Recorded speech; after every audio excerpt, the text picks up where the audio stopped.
In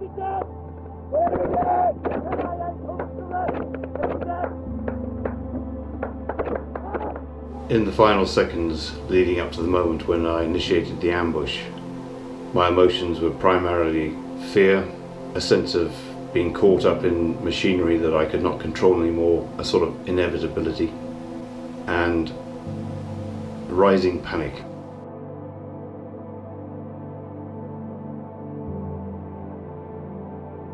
It's very hard to describe just how all-encompassing that emotion was, but to me it felt like the universe had capsized.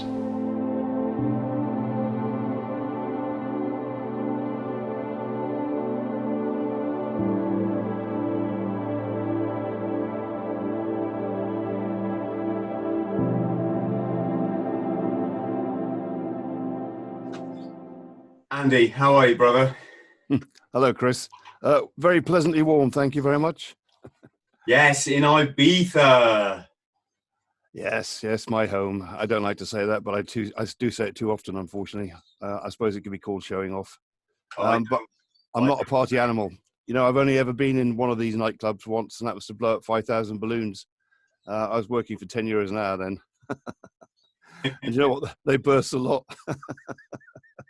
Yeah, they've certainly got some thumping nightclubs over there, but from what I remember from my one trip to the island, they're blooming expensive.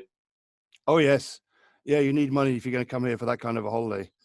I spoke to a young chap, nearly 20 years ago now, I think. Asked him what he felt he needed. He reckoned he needed about £1,000. I said, oh, well, hotels, flights. He said, no, that's on top. He said, just to go to the nightclubs. I think a bottle of water was costing about 20 euros. And the entry fee last year was somewhere around about 60, I think. And whatever else people use, of course, which I have no knowledge about, but that all costs money. Yeah. But if you want a party, it's a place to come. But I've been here over 20 years, mate, and I've never had a party. I've just used the sea and the hills and the country and things like that, which are far more prevalent. Well, this is kind of why we're chatting, isn't it? And before we begin, let's just say a big thank you to Marty Stalker, Marty, my producer, who's put us in contact. Thank you, Marty. Yeah, thanks, Marty. And if Marty recommends I should do a podcast with someone, then he's always right. And try not to prove him wrong then. He very kindly gave me some pointers, and I'm not normally big on introductions, but I think in this case I'll make an exception, because you not only joined the Royal Marines and achieved the accolade of King's Badgeman, which for people listening is the top recruit in training, which is something I'm going to come on and ask you about, because I find that fascinating in itself. As somebody who was not a King's Badgeman, I wasn't a King's anything. It wasn't a King's anything. But then you went through officer training and you got the Sword of Honor, which is, again, that's the kind of commissioned top accolade. So yeah, shall we start there? Well, I had a great advantage. I was 22 when I joined the Corps. Excuse me. I'd been at sea for nearly 7 years, I think. So whereas most of my contemporaries had more or less come straight from school, or possibly one or two little jobs, but much younger. So I think the age element was, a very useful factor, to be honest. And of course, when you go through the officer training, having been in the Corps nearly about 4 years, that was a huge advantage too. It gave me a real, boost, enabled me to sort of not just, it's not a competition. I never saw it as a competition. I just saw it as a great opportunity to help the new lads joining up, adapt as well. And that was encouraged. I wasn't the only what we call Corps Commission officer in that particular batch, young officer batch, May 1980. There were two others who'd come through the ranks like me, and it was impressed on the three of us to sort of help the new lads get into the groove, so show them how to switch on and on and all the really sexy stuff like that. So I think I had a big advantage there, really. Yeah, and so when you became an officer, did you go back? You obviously went back through training because you got the sword, and the reason I'm saying this for people who are not aware is you can get a position called SD officer in the Marines, standard duties, which is just a sidestep into becoming an officer, as opposed to what Andy did, which is do all of the hardest military basic training in the world. Then he went back and did it all again. I'm correct in saying that, Andy, yeah?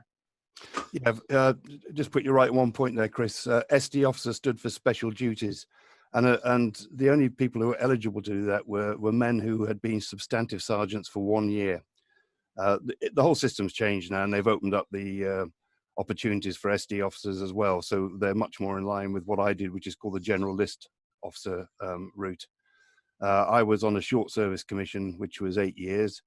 And they kept me going right up to the last board. So in my last year, I started to think, what am I going to do? But fortunately, they passed me and they gave me an extension for the rest of my natural life, which at that point was, I think, the age 55. So yes, the training was the same. The first half of officer training was pretty much similar to what recruits go through, you know, the commando stuff and all the basic training. The second half was where I found myself a bit more challenged, where it became academic and having to learn, you know, a considerable amount of information. It was a great, I would say a challenge. It was a great experience. And I look back on my career now, 20 odd years, and I think that was probably the best year of all of that time, simply because of the great fun we had, the wonderful friends I made. And we were a unique batch. We were quite small. I forget the exact figure, but we were somewhere around about 25 when we joined up, which nowadays are much bigger than that. And so, you know, we didn't break down into small cliques. We were a very tight group, and we still keep in touch. We have a reunion at the moment. I think it's about every year, but and latterly it's been on Zoom, which is brilliant because it means that not everybody can shout each other down. But no, you make friendships for life, you know. And although officers are fairly individual characters, you know, and not given to that kind of social cohesion in the same way as the men do. Nonetheless, the friendships are real, you know, they last for life. And it was a defining period for me, to be honest. I was very lucky because they sent me back to the unit I came from, which was very unusual. Normally, you know, for obvious reasons, you know, if you've been a Marine in, say, 40 Commando, you wouldn't expect to be a second lieutenant in 40 Commando. However, I'd been a Marine in 4-5 Commando, and I was sent back there. And the reason for that was because the unit was just about to deploy to Northern Ireland. And having come out top in the batch, that unit had the pick of what they considered to be the best officers available. So I ended up back in that unit. It wasn't a problem. The unit was fantastic. You know, not one single person took advantage of our old relationships. In fact, they were more welcoming to an officer than you would have thought. So there was a certain pride involved. It was great. I'm just going to say, Andy, that we've got the flicker. For our friends at home, this is the second time we've tried to get the podcast on, and because of the location of Andy on Ibiza, and it could be atmospherics, it could be air conditioning, it could be a lot of things, but we've got this flicker. So I think we're just going to push on through. Yeah, sorry about that. It's definitely not air conditioning, mate. I've switched everything off. Yeah. The only air conditioning moment is provided by God, and it's coming in through the window. But which is why I'm perspiring gently. Yeah. So anyone who's watching this on YouTube, if you just blink for the next hour, or shall I try? You should. Is that helping? You should be okay. Get that. Let's go back to the King's Badgeman thing, right? Because it's a very honourable thing to get. But I seem to remember there used to be a bit of kind of in-house debate, as it were, whether you should wear your King's badge on your blues, which you, oh no, sorry, not on your blues, on your actual daily rig. Like, for example, if you had your woolly pullover, you could wear it sort of on your arm. And I remember a lot of people chose not to because they didn't want to appear that they were, you know, sort of. In the definition as laid down, you know, in the Defence Council instructions, after the King had visited the 4th Battalion at Royal Marines Deal in 1917, I think. Ooh, that's caught me out, isn't it? It was decreed that you wore that in every uniform. However, during my time, it was only worn on the blues and the lovettes. But people were perfectly entitled to wear it wherever they wanted. I do remember seeing some bloke wearing one once, and they're not that common. The King's Badge is not awarded to the best recruit in every troop. It's only awarded to the best recruit in the troop who reaches a particular standard. Some troops don't have King's Badgemen. I remember seeing a bloke and myself thinking at the time, well, that's a bit showing off. And of course, I was wrong. He was perfectly entitled to do it. I think we've got past that point now, and I do believe, Chris, that people wear it on every uniform now. Yeah. Marines do have a bit of humbleness about them, though, don't they? Compared to the, well, I don't want to say the other armed forces, that sounds rude, but, you know, like we call our officer boss, and there's a few kind of in-house things, aren't there, that we... Well, the relationship between officers and men in the Corps, I think, is, I won't call it unique either. Like you say, that's possibly degrading to other organizations, but I think from my experience, it is quite special, to be honest. The Army is quite a bit more formal, very much old-fashioned in that sense. And to be honest, when I, started my life as a YO, there were very clear rules about what you could do and what you couldn't do socializing with your Marines.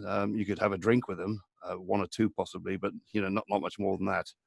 I'm not saying that that's necessarily what actually happened, of course, but the relationship was quite clear cut, and it was based on the simple reality that at some point you might have to ask this guy to risk his life.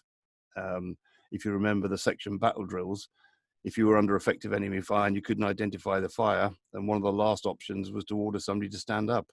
And that's a pretty tough thing to do on a battlefield. Fortunately, I never actually had to do that, but that's where it comes from. So, it made total sense. But having said that, bootnecks are slightly cut above in some ways, and they can interpret, and they know when things are important and when things aren't. And so the ability to switch between formal and informal, it's not that difficult, to be honest. But it is a grey area, and it's an area where if you're too informal, it will come back to bite you. You've got to be very careful about that. And I think young officers are, can make that mistake easily. As you get more senior, of course, it's less of an issue. The other thing I was thinking of is that we don't say Lance Corporal. If you're a one-stripe corporal in the Marines, you're called corporal, which is, and I was, so obviously I benefited from that. Well, there's a change. See, I left in '96. A Lance Corporal was a Lance Corporal, or colloquially known as a Lance Jack, but not as a corporal. Known as a Lance Jack, but if someone called you by it's Corporal THRALL. It was never Lance Corporal, which was sort of an army thing. I had 3 Lance Corporals in my troop, all good lads, all went on to have great careers. But there was a difference between a Lance Corporal and a Corporal. I think the Corporals particularly would not have liked it. For people, our bootneck friends listen, don't get me wrong, I'm not saying that the Lance Corporal had even the same rank. And obviously they'd not done a junior command course, which is a very important stage in your career. Yeah. It's just, it was always Corporal THRALL, and I thought that was kind of nice in the Marines. Well, a lot has changed since I left, so, and it's progress, isn't it? It's not got worse, it's just moved on and it's adapted, like society, I suppose. But it's very different to what I remember. Andy, how is it then? Because I'm full of admiration for anyone who's got the wherewithal in them to join Lympstone. As I said, the toughest basic military training in the world. It just is, for people listening. That's not me trying to, sell us. It's tough enough as it is. What is it inside you that has that spark, for want of a better word, that you're already leading from the front and you're showing promise and you're confident in what you do, and when the PTI says around that wall go, you're up, you're just up there smashing it. Whereas people like myself, I was just happy to get a green beret, if I was honest. Kind of I excelled at some things like the gym work just because I was good at it, but the rest of the stuff I was sort of, say, middle of the pack. Well, somebody has to be at the middle, mate, and somebody has to be at the bottom. But I mean, the defining thing for all of us, of course, is that green beret. At the end of the day, it doesn't matter where you come in training. It's pretty much irrelevant. It might help your career a little bit. I think you got a certain amount of seniority if you came out to the top. But to answer the question, I would say possibly three things, and these aren't necessarily unique to the Royal Marines. I would say a taste for adventure. Bearing in mind we're talking about young men with testosterone, that one single type of character. I think a certain amount of self-confidence, which I wasn't aware didn't exist in other people until I got too much older and started having more of a connection with the civilian world and start to realize a lot of people out there don't actually have that. And in quite a few cases in my time, and maybe not so much relevant today, but again, I'm out of touch.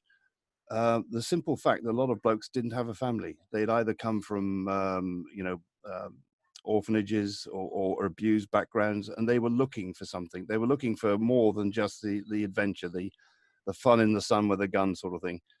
And I think those three elements, which you could find in other organizations, are basic requirements. You've got to be able to sort of face life, a very uncertain life, because again, to give a bit more perspective, when I joined up on the 5th of October 1976, there was no pre-training of any sort. I'm not sure what it's called today, but it was called the Potential Recruits Course during my time, and it started in the sort of early 80s.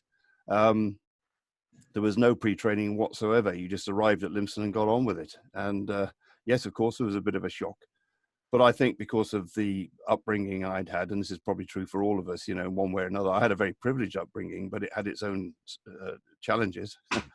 An English boarding school is not to be, confused with the Gorbals, but by golly, it tests you. And I think those backgrounds, what prepared us. And we didn't have the privileges that are natural parts of life today. So likewise, the training reflected that. The training today is far more complex. It's got longer and harder. There's a hell of a lot more to absorb academically. So, when people talk about training was tougher in my day, it's not true. It's always been tough, and it just changes with the times. But I think that's what you could say, that, those are the basic raw qualities. Once you're actually in training, then that whole brotherhood bonding thing takes over, and suddenly you're part of a troop.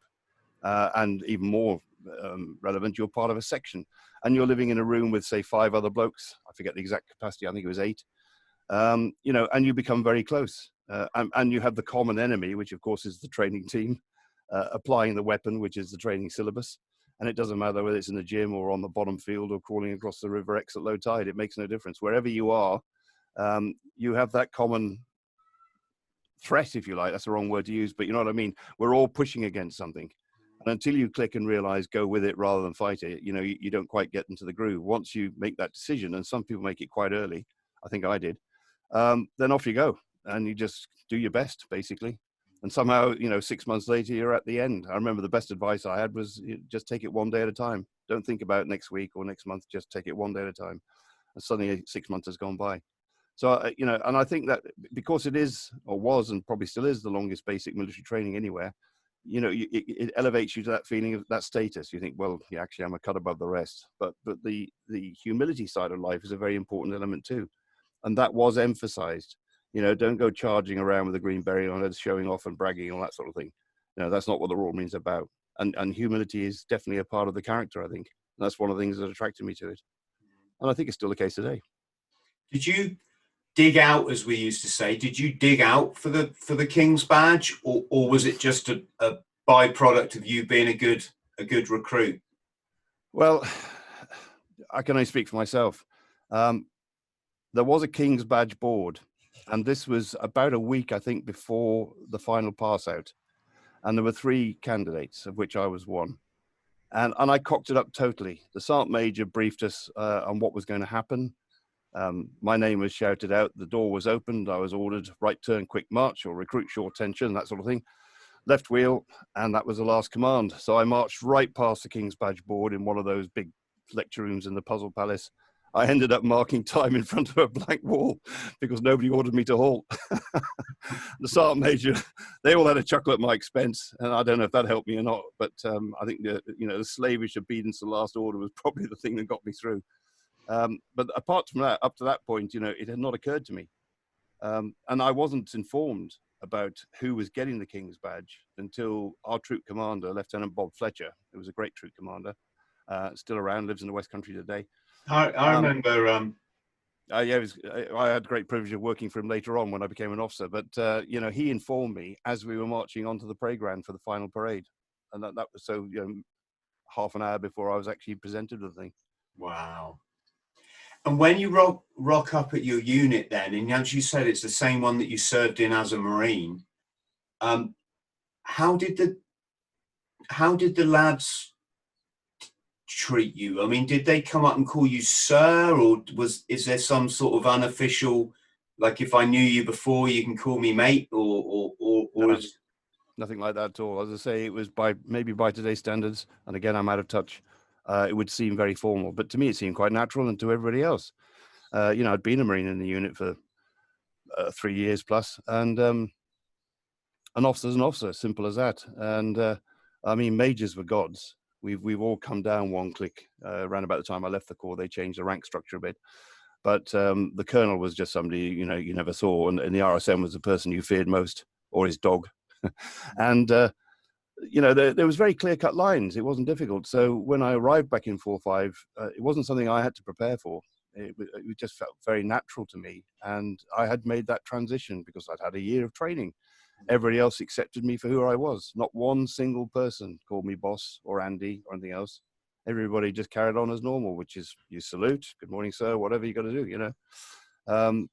If anybody was going to upset the apple cart, it was going to be me by being over friendly. And that was the thing I had to guard against, because there were a lot of my former friends, particularly in Recce Troop, the unit, you know, the subunit I'd been in for about over 2/3 of my time in 4-5. You know, and Recce Troop was full of real independent characters, and if you want to find an unpussers organization, that's the place to go to. I believe in 4-5 they got their own bar now officially, which says a lot about Recce Troop. But you know, not one of those characters, not one of them. And that was a real, still gives me a bit of a thrill, I think. You know, it was a sign. I think people were very proud of the fact that one of their own had actually made it. That was a big thing. They wanted to show it. yeah. And of course, it spurred me on. Simple as that. I had to play the part. Well, it's a cracking effort in every way, shape, and form. Well, thank you very much. And yeah, it was a great achievement for the Corps as well. You know, it gave me the opportunity because I was a year over the age limit. That's another long story. How I ended up as a firefighter in Portsmouth and all the rest of it, and didn't get the O-levels required in time. But the Corps bent the rules and said, okay, sure, you can have another go. And I was over age. I was 26 when I went through YO training. And the age limit was 26, and I was already over it. But they bent the rules for me. So, you know, that shows you how flexible the Corps is. So where were you, Andy, when the Falklands kicked off? In that very unit in 4-5. I mean, I had a boy's own tour as a first tour as a troop commander. I've never heard of anybody having anything since remotely like it. Came out of training, joined 4-5, that was preparing to go to Ireland, went straight down to Lidenhithe to do the training, deployed to Belfast, did that tour, came back 6 months later, went straight out into the jungle at the beginning of 1982, 3 months in Brunei, fantastic. And we were in Hong Kong on the way home when we heard the Ajax invaded. And so from a personal point of view, not a very good draft, because my wife was getting used to me sort of arriving, giving a kiss, dropping the kit, changing the kit, giving a kiss and leaving again. And that seemed to be the case. But from a professional point of view, it couldn't have been any better. And, you know, they extended me in the job because there was somebody marking time, waiting to come in and take over from me when we were in Brunei. And from his point of view, regrettably, they said, no, we're not changing any appointments at this stage. That's silly. We're going to war. And so I remained in post, which was brilliant. And, you know, I had a troop that was worked up. I mean, we couldn't have been better prepared. We were probably the most prepared in the entire UK orbit for that particular conflict, without a doubt. And particularly our navigation. You know, if you can navigate in the jungle, you can navigate anywhere. So that was one of the greatest benefits we had from that, I think. How did you get from Honkers to the Falklands? Well, surprisingly, the RAF actually flew us to where we wanted to go, a place called RAF Lucas in Scotland. Otherwise, it would have been Bryce Norton and a 3-day camel trek back to Arbroath. But they flew us directly to Lossiemouth, into the coach, straight home. I forget exactly how long we were there, a very short period of time, literally just dropped the jungle kit, pick up the mountain Arctic warfare kit, about turn and gone again. And we overtook everybody. The rest of the brigade was at sea, moving south. We flew straight down to Ascension Island, and we were the first there. So very quick turnaround. At which stage did it all become very real? Well, that would be the 1st of May, south of Ascension Island. Up to that point, there'd been a lot of speculation. Of course, there was a great deal of political toing and froing. There was a guy called Al Haig working on behalf of Ronnie Reagan, the US president at the time, and Mrs. Thatcher, the prime minister, trying to negotiate with the junta, the Argentinian junta. Galtieri was the main man, and getting nowhere. And so, you know, we weren't aware of much of this. Our only news was coming either from Blueies, the good old-fashioned airmail letter, of course, way beyond, you know, before internet and computers and mobiles and things, or the BBC World Service. That was our only form of information, and it was pretty scant. So we were very much in two minds as to whether or not we'd actually have to go and land. But on the 1st of May, on our way south, we got the news that we'd sunk the Argentine cruiser, the General Belgrano. And that was pretty much, okay, the gloves are off now, we're definitely going to war. And 3 days later, I think it was on the 4th of May, they sank or attacked rather, HMS Sheffield. And so from that point onwards, we knew the war was on. My gosh. And were you a lieutenant at this stage? Just turned acting lieutenant, I think. See, in those days, again, just to give a bit of history here, and again, it's all changed because of bringing the officer ranks more into line with the Army. We were aligned with the Royal Navy then. So I did 2 years as a second lieutenant, a further 2 years as an acting lieutenant, then 7 years as a substantive lieutenant. So in other words, you're a lieutenant for 11 years before you became a captain. Now I think you become a captain within a couple of years. And from Ascension Island, which ship took you south? We had the best one going. She was the Royal Fleet Auxiliary Storeship Stromness. And we were very lucky there. I mean, the guys on the Canberra probably thought they had it better, but I don't think they did. The whole of the unit, minus Zulu Company Proft, so they think, on the Canberra, you know, the old P&O cruise ship. But we had this storeship, and she had everything from poppadoms to nuclear warheads on board. So we didn't lack for whatever we required. And they were a very, very friendly crew. Couldn't do enough for us. Captain Dickinson was the skipper of the ship, proper old seaman. And it was a very happy ship, you know, and considering what we were doing and the limitations for the crew, particularly because, I mean, the boots never stopped running. They never got a proper night's kip, or when they were off watch, you know, there were always boots running around the decks. You've got the best part of 650 blokes trying to train on a ship. That's got to be properly coordinated. So the training went on 24 hours a day, basically. And yet, you know, there was not a single murmur. The chefs were all Chinese, I think. And they produced some wonderful food. And of course, we just come from the Far East, so, you know, that's what we expected, and we got it in buckets. Very happy ship.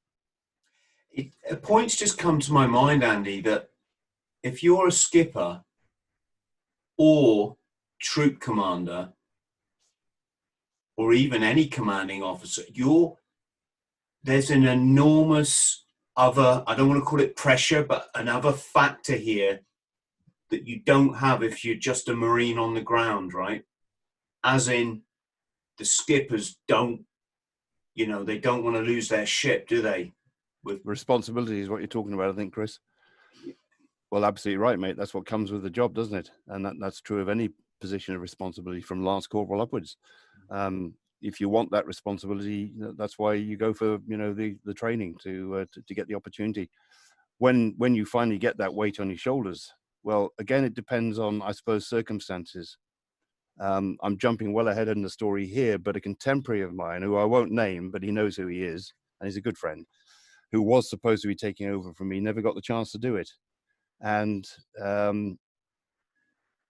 the day after the battle that we eventually took part in which my two contemporaries were both very seriously injured, in fact, during that time, we thought they were both killed, he suddenly found himself catapulted into one of those jobs.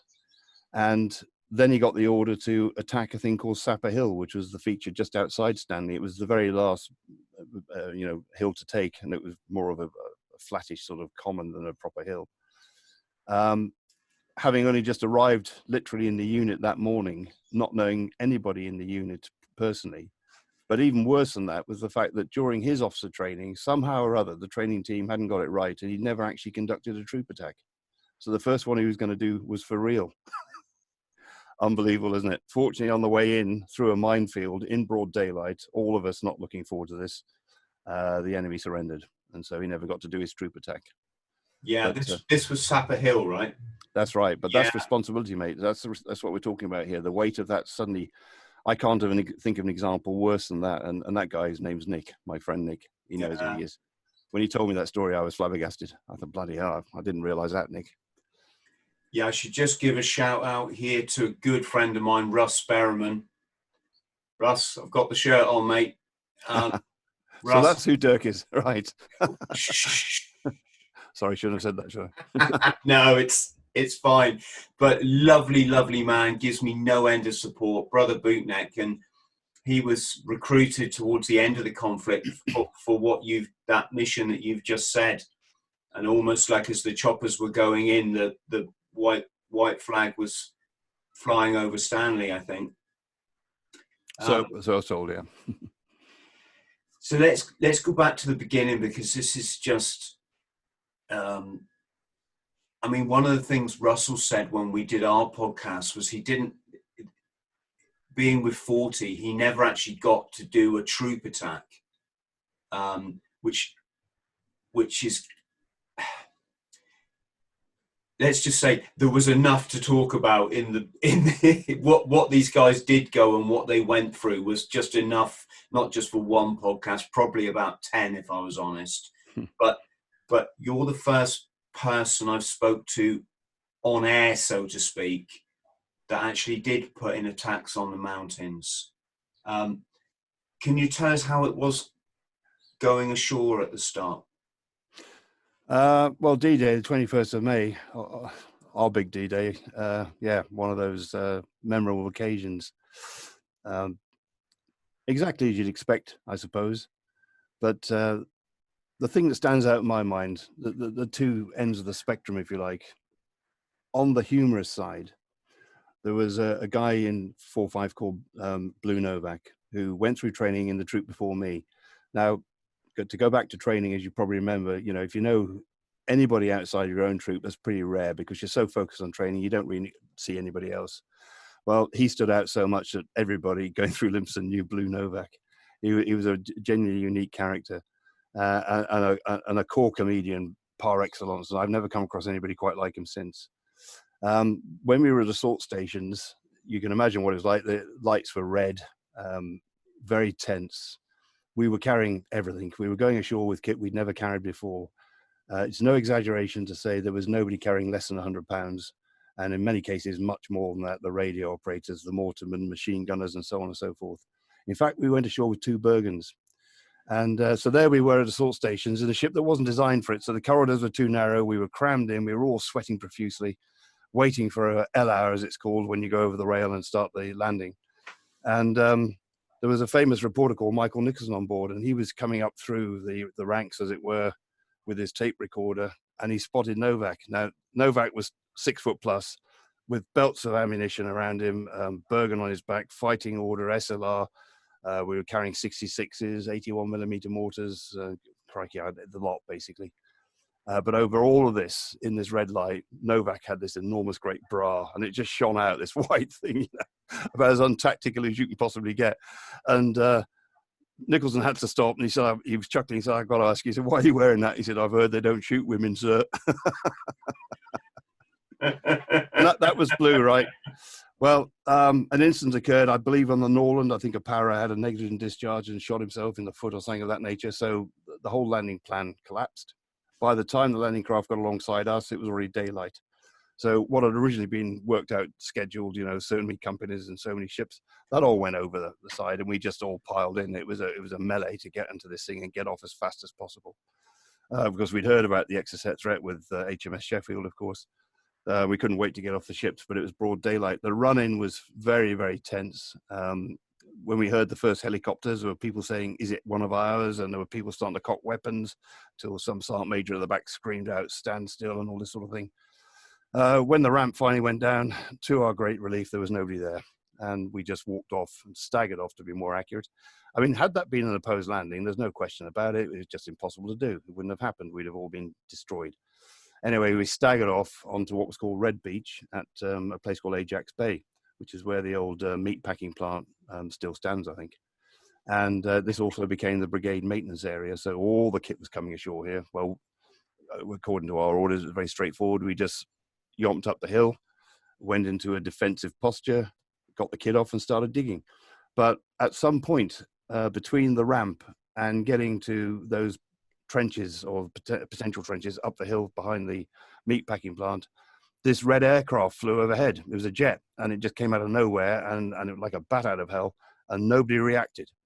And I think somebody shouted open fire after it had already gone. And there was that feeling of we just missed our chance. But a red aircraft, that was even more bizarre.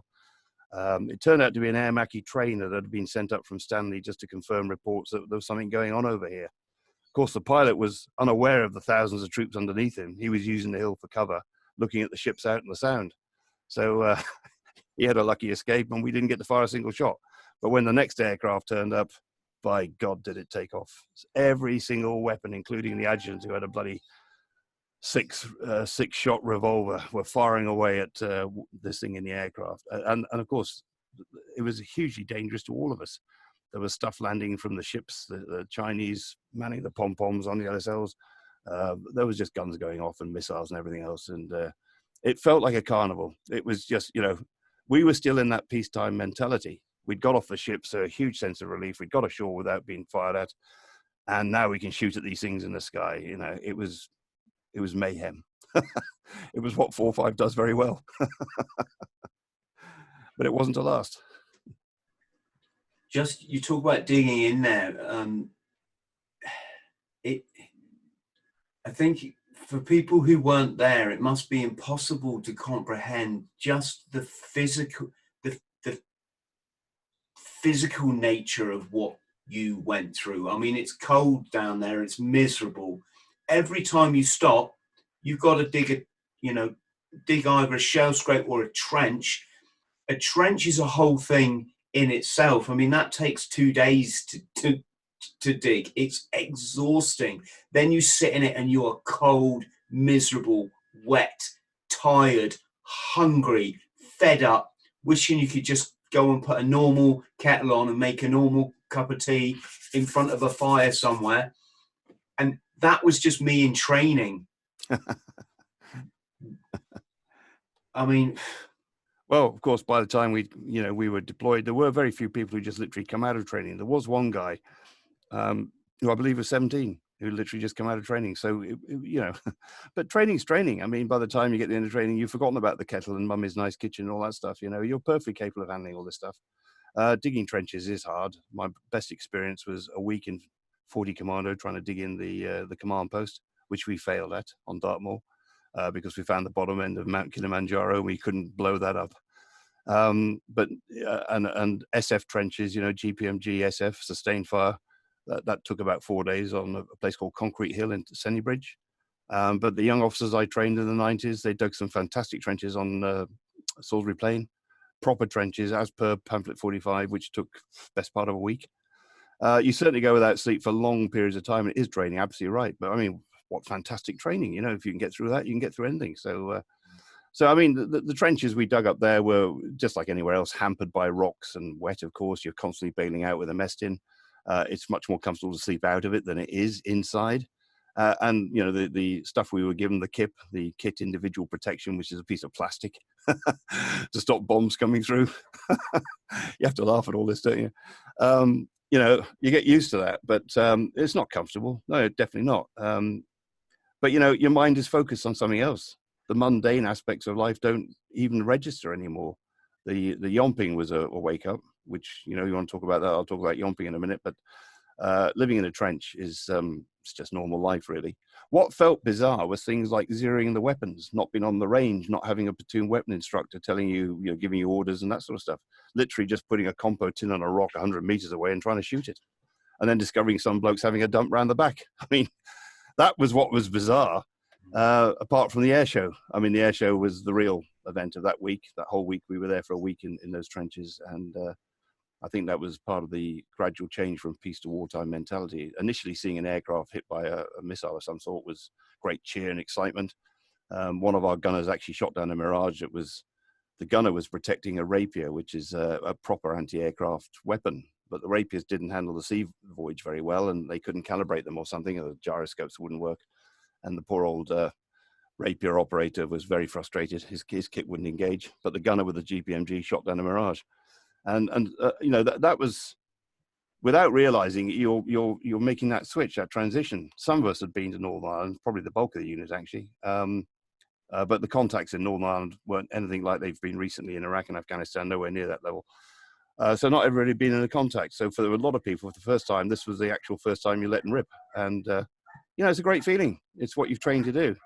But gradually, the sympathy element, and apologize for the dogs if you're hearing them, I can just cut this at the moment and wait till they shut up. They're all right, okay. The sympathy element goes. But, you know, there were other events along the route that were going to change that as we got further into it. A week in defense was okay. It was about the right length of time. But when we got the orders to move, I think we were all quite pleased until we tried to pick up the Bergens. That's when reality really sank in. So, Andy, by this stage, had anyone's feet started going down because of the water in the trench? I had, I think it was my second radio operator, Marine Turney, coming up to me in the morning and saying, "Have you had any mail yet, sir?" And me in my innocence said, no mail, Turney, no, we don't expect any. And I said, have you foo-fooed your feet? And then I realized what he was doing. He was doing my job, because that's what you're trained to do as a young officer. You go around and check the lads' feet, make sure they're okay, their admin's fine, have they been fed, clean their weapons, all that kind of thing, you know. That was an indication. He was saying very subtly to me, you don't need to worry about us. And it's the only time I've ever seen Royal Marines stripping down link and cleaning it, literally every single round and every link, and putting it all back together again. And if you ever try to put that stuff back together, you know, it kills your thumbs. Well, that was the level we were at. The bloke stepped up, you know, to the nth degree, basically. So there was never going to be problems with the feet. And you said you were in that harbour position for a week before you moved out. What was the order to move out about? Well, it came through the evening before, the usual evening O group, you know, prepare to move, timings and all that sort of stuff. We're yomping. We didn't think we'd have to yomp very far, because unawares at the time that a ship called the Atlantic Conveyor had been sunk. She contained all the Chinooks except for one. One had managed to get off previously, and that was the only sort of, you know, heavy helo lift capability that the brigade had. And that included, when 5 Brigade turned up, you know, our logistic regiment was actually supplying 2 brigades when it was only designed to supply 1. But the air support was woefully inadequate because we lost those Chinooks when the Atlantic Conveyor was sunk. So, but we weren't aware of that at the time. I mean, information trickles down to the trenches very, very slowly. The one moment of that week before we move on, I just want to mention part of that process of changing from peace to war mentality. I think it was about D+4. And by that time, we'd lost HMS Coventry, HMS Ardent, HMS Plymouth had been hit, HMS Brilliance had been hit. You know, the ships were going down one a day. It was really having a serious effect on us. We were thinking, shit, you know, these aren't just warships, these are our taxis to get us home. So the reality was rapidly sort of, you know, changing our views. But we just stood down, it was dark, and I'd just been given great news by the company commander that Corporal Harry Siddall, one of the 3 section commanders in 5 Troop, my troop, had just had a baby girl born, his first daughter. So I went up to him and I said, and this is where the formality, of course, incidentally, going back to that theme, didn't seem important anymore.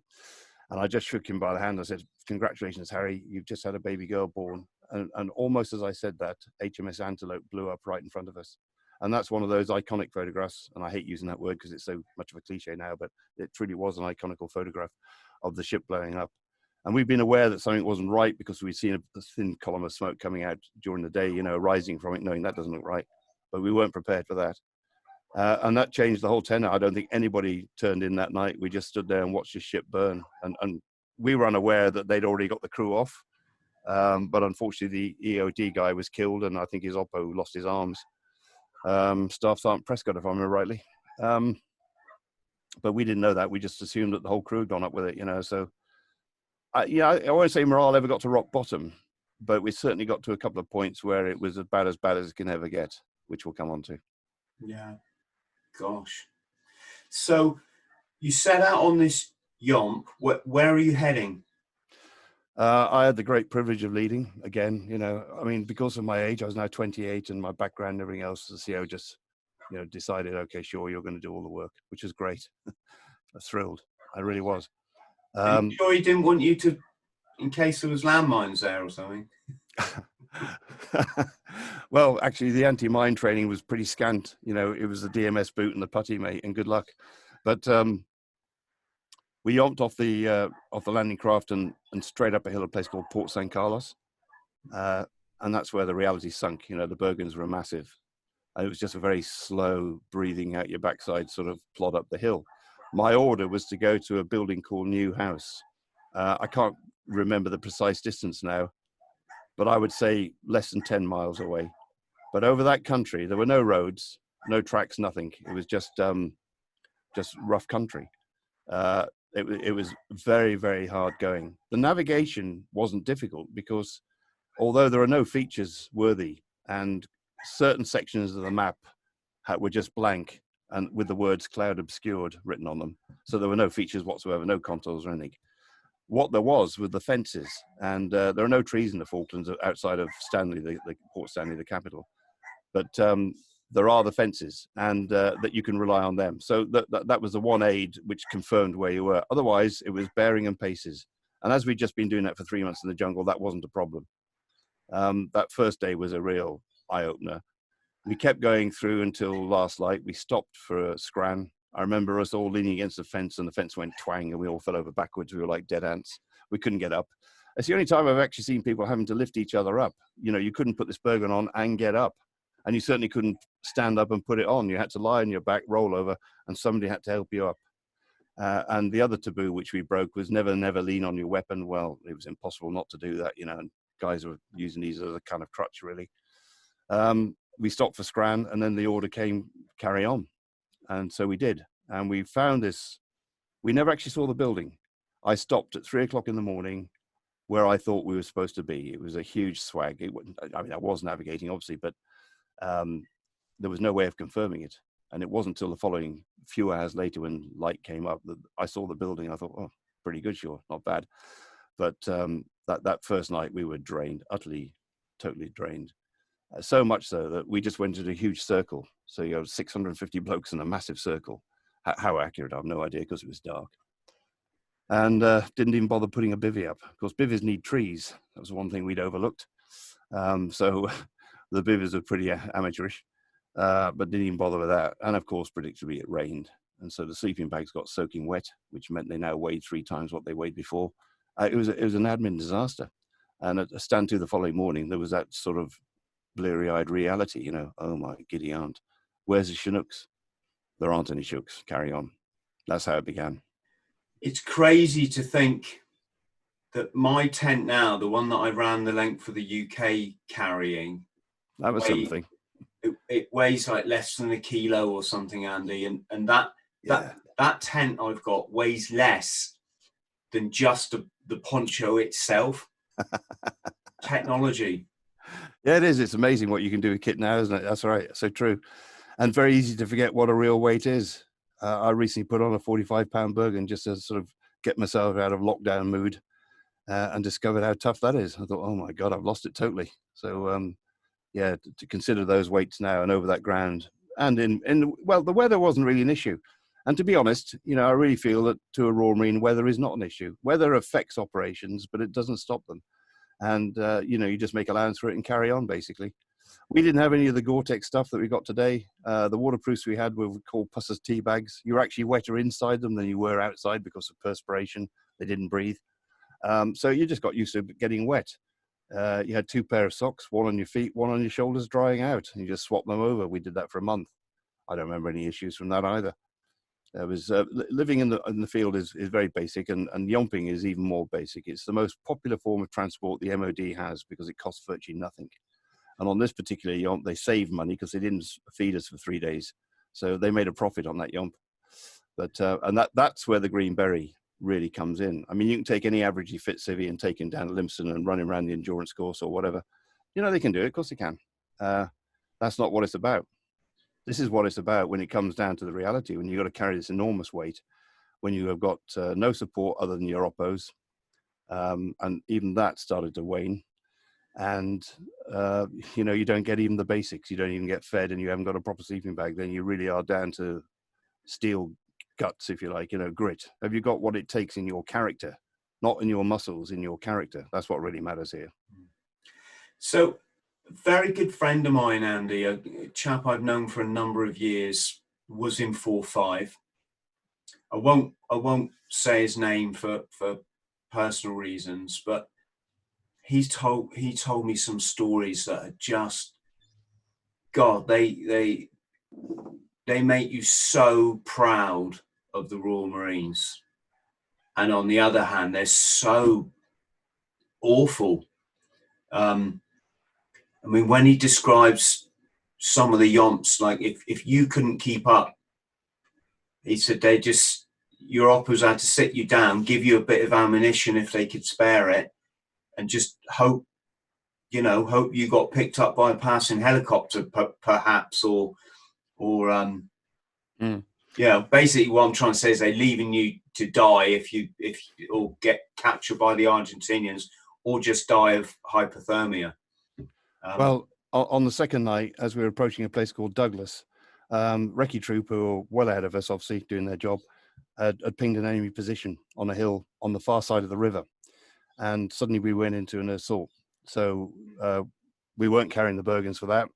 Kit was ditched at the previous place. We went straight in. So we did a river crossing, which was about waist deep, straight up the feature, you know, bayonets fixed, made ready, and they'd legged it very sensibly. They'd gone. So we got on top of this hill, we found their old positions, and then the order was, right, we're going firm here. The rest of the unit swung left, didn't cross the river, and went into a nice, warm, comfortable sheep shed for the night. Yankee company was left on this bloody hill without the kit, and that was a tough night. We dug we erected a peat wall because we had no shelter, and we got into this polythene bag, which the MOD euphemistically called a survival bag. I think it was a bag that fertilizer was delivered in. Anyway, my radio operator, my runner, and I, the three of us, managed to get into this one bag. I don't know how the hell we managed that. But before that, we'd had the O group, and the company commander had called us in, and he told us about the Battle of Goose Green, and that was the 28th of May. That was the day that Colonel Jones was killed, and 17 others of his battalion, and a Royal Marine, in the first land battle. And up to that point, we had no idea it was happening, of course. My mother in Wales knew more about the Falklands War than I did. And so it came as a complete surprise to discover that a battalion attack had been put in. It was a very gutsy thing. Got great respect for the Paras. Massively outnumbered. None of the support they expected, just went in cold. And it was, but to hear that the CO had been killed along with everybody else, that was a real shock. And then on top of that, the final bit of information that we got was that the World Service had announced this to the enemy before they actually attacked. The BBC World Service told the world, including the enemy, that we were about to attack Goose Green. And Colonel Jones apparently said in his O group he was going to sue the bastards when he got back. Well, obviously he didn't. But, you know, when we heard that thing, that was the thing that was the real kick in the morale element. That's what I mean about we're down to ourselves now. We have no outside contact with anybody. It's just you and me, and that's it. There's nothing else we can rely upon. We can't even rely upon our own establishment back in London. And I can't tell you what an effect that had on the troops on the ground. But being a positive person, it was actually a good effect, because whatever vestiges of humanity were left, we were now just killing machines. We've got to kill these bastards. That's the only way we're going to get home. There's no question of the bigger picture and all that stuff. And certainly in my mind, I was totally resolved. I remember the anger of the troop when I told them this. I remember the anger. It was palpable, mate. I thought, my God, I don't want to be on the wrong side of this lot. And I think it had an effect, a good effect, but still not the right reason to do it. Yeah. I just wanted to make the point that BBC are the enemy, and they still are to this day. I don't get political, mate, but we know what's happened. Yeah. We will never forget. Yeah. We all know what's going on. Well, those of us that have been around the block, we know sure. What's happening. It's just hard to have a voice to say it. And also through one of these bloody media companies, they told the Argentines that their bombs weren't arming at the same lot. At a Same. That's right. There's so much more. We could talk like this for a week, mate. There's so much to tell. But you're right. That's right. That was the first incident, which we didn't know about at that time. We subsequently found out later on that they'd been informing the enemy that their bombs weren't armed correctly. A lot of ships got hit, and the bombs didn't go off. The LSLs, particularly the landing ships. But after that, they changed the arming of the weapons, and then they started having more effect. But just to pick up on that point you mentioned about your mate talking about being left behind, this happened to me later on in the Yomp. Getting close to the mountains, we'd been Yomp for about 4 or 5 days, and my radio operator suddenly fell over in great pain. His ankle had gone. I mean, we were walking across elephant tussock grass. It was a horrible country. I had to take it all off him immediately. I mean, you got the whole unit behind you backing up. You can't stop the unit. So they just kept on going. I grabbed his 351, his PRC 351, said, give us your codes. What else was there? Oh, you had some spare ammo. You don't need that. Take it all off him. It's 8,000 miles that way. Good luck. See you after the war. And left him. He sat there for a couple of days. A helicopter picked him up and flew him straight to the LSL Galahad. And he landed on the Galahad 30 minutes before it was bombed, in which 48 Welsh guardsmen were killed. And he developed PTSD. And now I'm afraid he's terminally ill with cancer as a result of that, for what he went through. He didn't get a scratch, but his mind was pretty much destroyed, I think, to be fair. He's a tough lad. Love him to bits. But Yeah. just having to leave him and to turn around to the next one and say, right, you're now the RO, put this gear on. This is all on the hoof, not stopped. That's the reality. Yeah. Just as an aside, the reason I'm not going to say my friend's name is that he's suffering now, and it took him Many are 40 years. I mean, he was a kid. He was 18 down there. Yeah. Having to take those mountains, and it's only just now diagnosed. I don't even know if that's the right word, but he's gone to a GP, and the GP said, I think you might be suffering PTSD. Well, obviously he suffered it for 40 years, never been to a reunion, never worn a met his burial, just doesn't want anything to do, The interesting thing, just to talk about PTSD for a second, because I am an expert, is that nobody can predict when this is going to present itself. It's I won't call it bizarre, but it is completely random. The best example I've got of this is one of the very first people I helped, which is actually before I formed the charity I'm running now. Long before that, was a 90-year-old gentleman who came all the way from New Zealand to find me. And the reason he did that was he was a distant relative. None of us knew anything about this chap. And he turned up and he just spoke about his experiences with the Japanese and left. He didn't even sit down and have a cup of tea. And this was in Wales. It was bizarre. And as he was leaving, this middle-aged woman who turned out to be his granddaughter said to us, now I know why he's come back. She said, we thought he was coming back to see the old country one last time. No, he came here to find you. And I was so gobsmacked, I can't remember a single thing he said. But there's an example of a bloke in his 90s had never said a word to his family or anybody else, but had to get it out at some point. So the time element it's bizarre, frankly. Well, Andy, we're going to come on and talk about that, because it's a very pertinent and serious issue, particularly at this moment in time. And also, just quickly, you're the first person I've met that understands PTSD in the same way that I do, and that's very rare. I don't want to lose the thrust of our chat, but we will talk about that. The other thing that we're forgetting is rations and water were in, or clean water.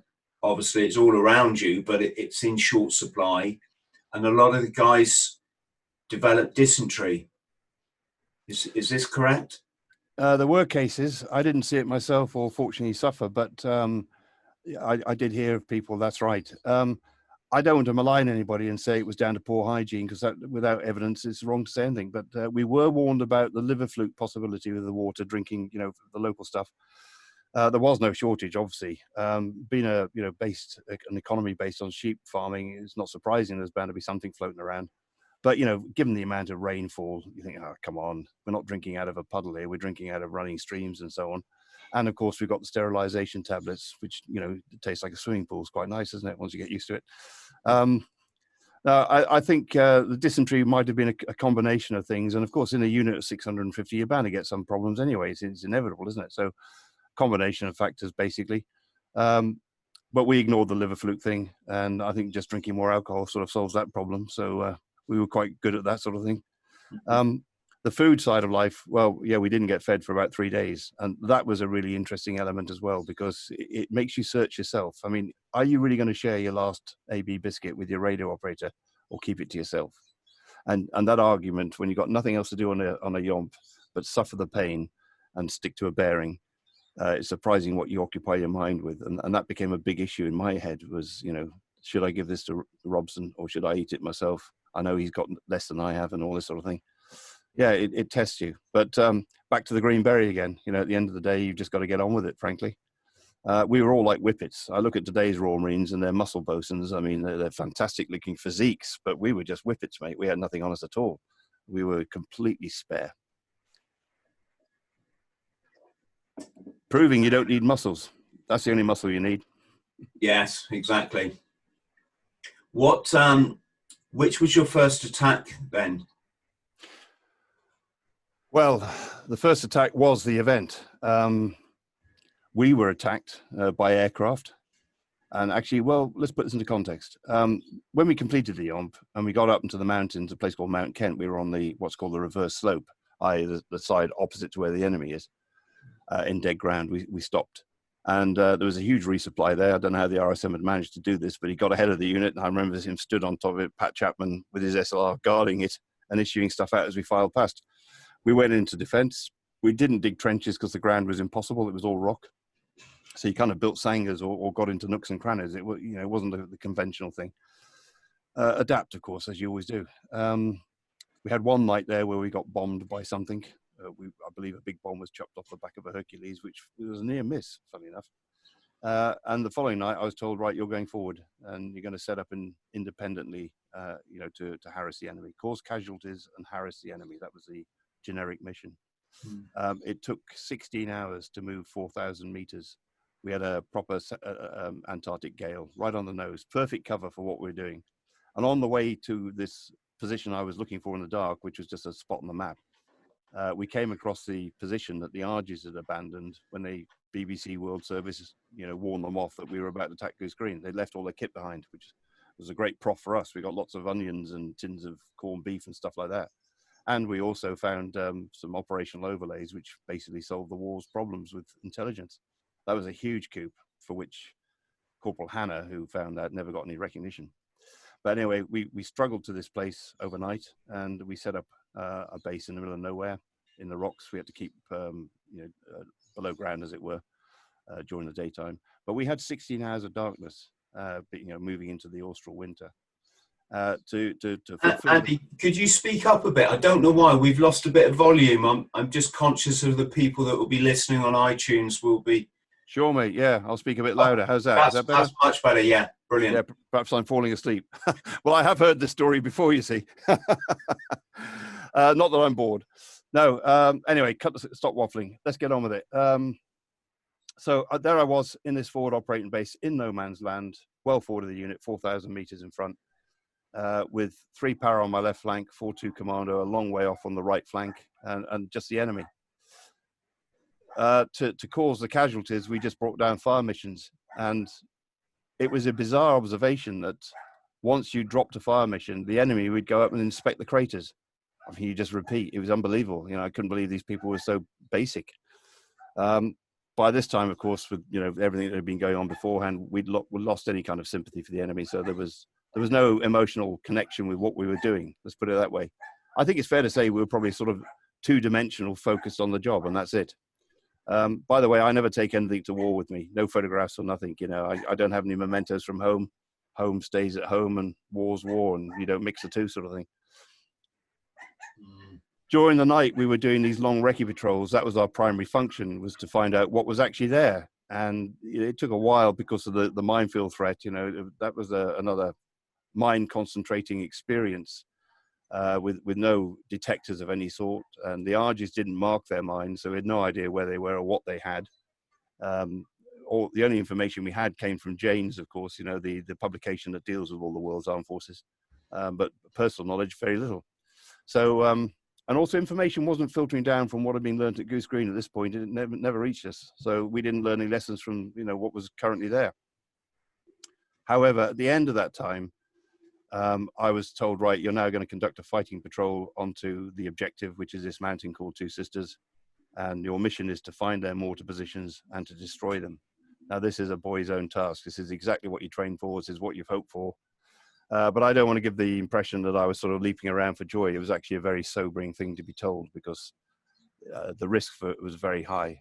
There was a strong possibility that some of us weren't going to make it. And up to this point, you know, we'd more, apart from losing the radio operator through wrecking his ankles, we'd been very lucky. A normal battle procedure took place, full battle procedure. I've never cut any corners with this. Even in Ireland, where you did repetitive patrols for 6 months, every single time went through the whole thing, the proper orders process.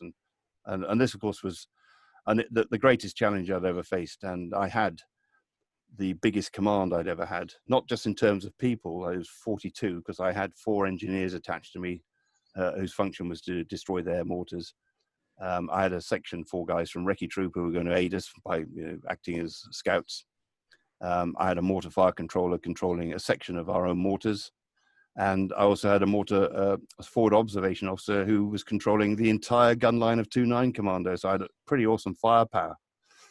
I felt confident, but the risks, as I say, were very high. My biggest fear was getting caught out on the extraction phase, which we had to extract by the same route in, which is normally a no-no, but we didn't have the flexibility to do anything other than that. And I could see us getting caught, perhaps in a minefield in daylight between 2 enemy positions with no casevac, because there was no casevac compared to what we're used to today. That was my greatest fear. Anyway, it didn't happen. We did the full battle procedure, which included night rehearsals, although did the night rehearsals slightly early before it got actually dark, because I wanted to maximize on the darkness as much as possible. And just before we left, a Gazelle helicopter flew up to my location, which was an absolute no-no, because he's basically compromised us. But he didn't stop. He just went to the hover and he handed me a piece of paper, literally stuck his hand out the window and vanished. And it came straight from our int, and it said, beware of a thing called 601 Commando that's in the area. Carry on with the mission. Don't cut the phone lines to Stanley. And because we were going so far beyond the range of everything, this section of mortar troop, our own mortar troop, call sign 56 Bravo, had been sent forward to give us support. And just before it got dark, I actually saw them moving a couple hundred meters away towards their position, the intended position. So I knew that they were in the area. It got dark and we set off. And more as straight away, I had to go to the front where the lead scout was and tell him to speed up. He was going too slow. You know, the one old adage is always take your risks early when you're doing this kind of thing. And we knew the ground anyway. He was naturally cautious, but we didn't have the time. So he speeded up a bit. About 1 hour later, we got to the first RV1, which was the end of a stone run. But before we actually stopped and went into the procedure for the RV, we actually halted suddenly and everybody got down. It was pitch dark. Couldn't see my hand in front of my face. We had a full moon. It was on the rise all the way through that week, but on this particular night, a total cloud cover, couldn't see anything. And we had, none of us except for the Recce Troop scout had a night sight. So it was just the Mark 1 eyeball. Anyway, so this guy sent the message, you know, boss on me sort of thing. I crawled up to the front and he handed over his weapon. I looked through his sight and now I could see this blob. I wasn't sure what it was. And because the old first generation night sights were very basic, they relied on ambient light, starlight, and we had none. So without that, virtually useless. But he had seen something. And as I watched this blob, I started seeing it moving. And I realized it was a group of people. And then suddenly a light came on and that confirmed it. So the next few minutes at the most, possibly seconds, were very, very fast. I then sent out through the various channels to the section commanders, prepare for an ambush. This is a hasty ambush. Through 0, go back to our CP, command post, check that there's nobody out from 3 Para who were on our left flank. The inter-unit boundary, there was nothing on the ground. It was just a line on the map. Very, very dangerous. Check the guns are ready. They're unmasked if we need them, which we probably will. And also, where's that mortar section? You know, are they ready to support us as well? So while all this was going on, I was still looking through this night sight and I could see this group starting to break up and they were starting to move. And they were starting to move towards us. So now the speed was moving very, very fast. Or maybe it's frozen. I can't, you know, it's a long time ago, but your memory is very selective of certain things. It's interesting how there are gaps. But anyway, I clearly remember seeing them coming towards us. And by now, we'd all shuffled around to cover the arcs of this, what was now a hasty ambush. We had rehearsed this, I think, if I remember rightly. So, you know, there was no orders required. It was all hand signals. And the drill was, when the last man of this force is within the arc, the recce scout will tap me on the shoulder, and that will tell me he's there, and I'll initiate by firing a shimuli. What became obvious was that they weren't on a sort of reciprocal parallel bearing, because one of the thoughts that ran through my mind is, let them go, let somebody else deal with this, this is not our task. But that was quickly squashed by the other side, the dark side, if you like. And I thought, no, these are the bastards that have caused all this, we're going to kill them. But that decision wasn't even a 50-50, because it was very clear that they were actually on a converging bearing. They were going to step on the rear of us. The front man was suddenly going to discover us, and the element of surprise would be lost. So there was no option here. That was fortunate. As they were moving in front, I could start to hear movement. I could hear their waterproofs, frankly, swish, swish, swish, bits of clicking and things like this. And through the sight, I couldn't identify anything. All I could just see was vague figures. Then I got the tap on the shoulder. I fired the shimuli. As soon as I fired it, I knew I'd done the wrong thing, because the drill, as you probably remember, Chris, is that if the light goes up very close, you hit the deck instantly. If it goes up at a distance, you freeze and you just go down with the shadows. And in that sort of 2-second pause between firing this thing and it popping, I just expected everybody to vanish. Well, when it popped, of course, it didn't happen. There were 21 figure 11 targets frozen directly in front of us. The shock effect was so, they must have all been, what the hell was that? And that was it. Down it went. I kept putting the light up. The feeling of relief, having done the hardest thing in my life, pulling that trigger in cold blood.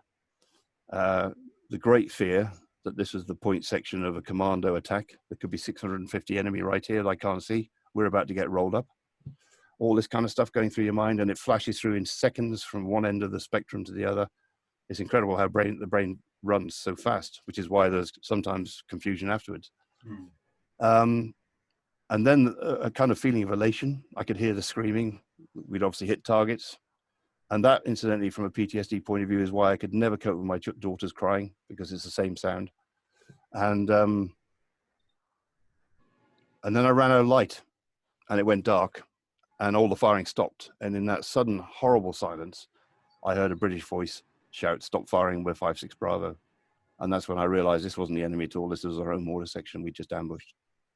And that was the moment when my life changed. You know, the before and after bit, there's two distinct halves to my life. And that was the exact moment. And that was about 12:30 on the 10th, I think it was, of June, 1982. It took the rest of the night to sort out. We'd killed 4 and very seriously injured 3 more. I was ordered to carry on with the mission. I disobeyed that order, practically because there wasn't enough light left, or darkness rather. We would never have achieved it. But the main reason was I wasn't up for it. The troop would have obeyed orders. Obviously, if I'd said we're going, there would have been some grunting and muttering, I'm sure, but we would have cracked on, but I couldn't do it.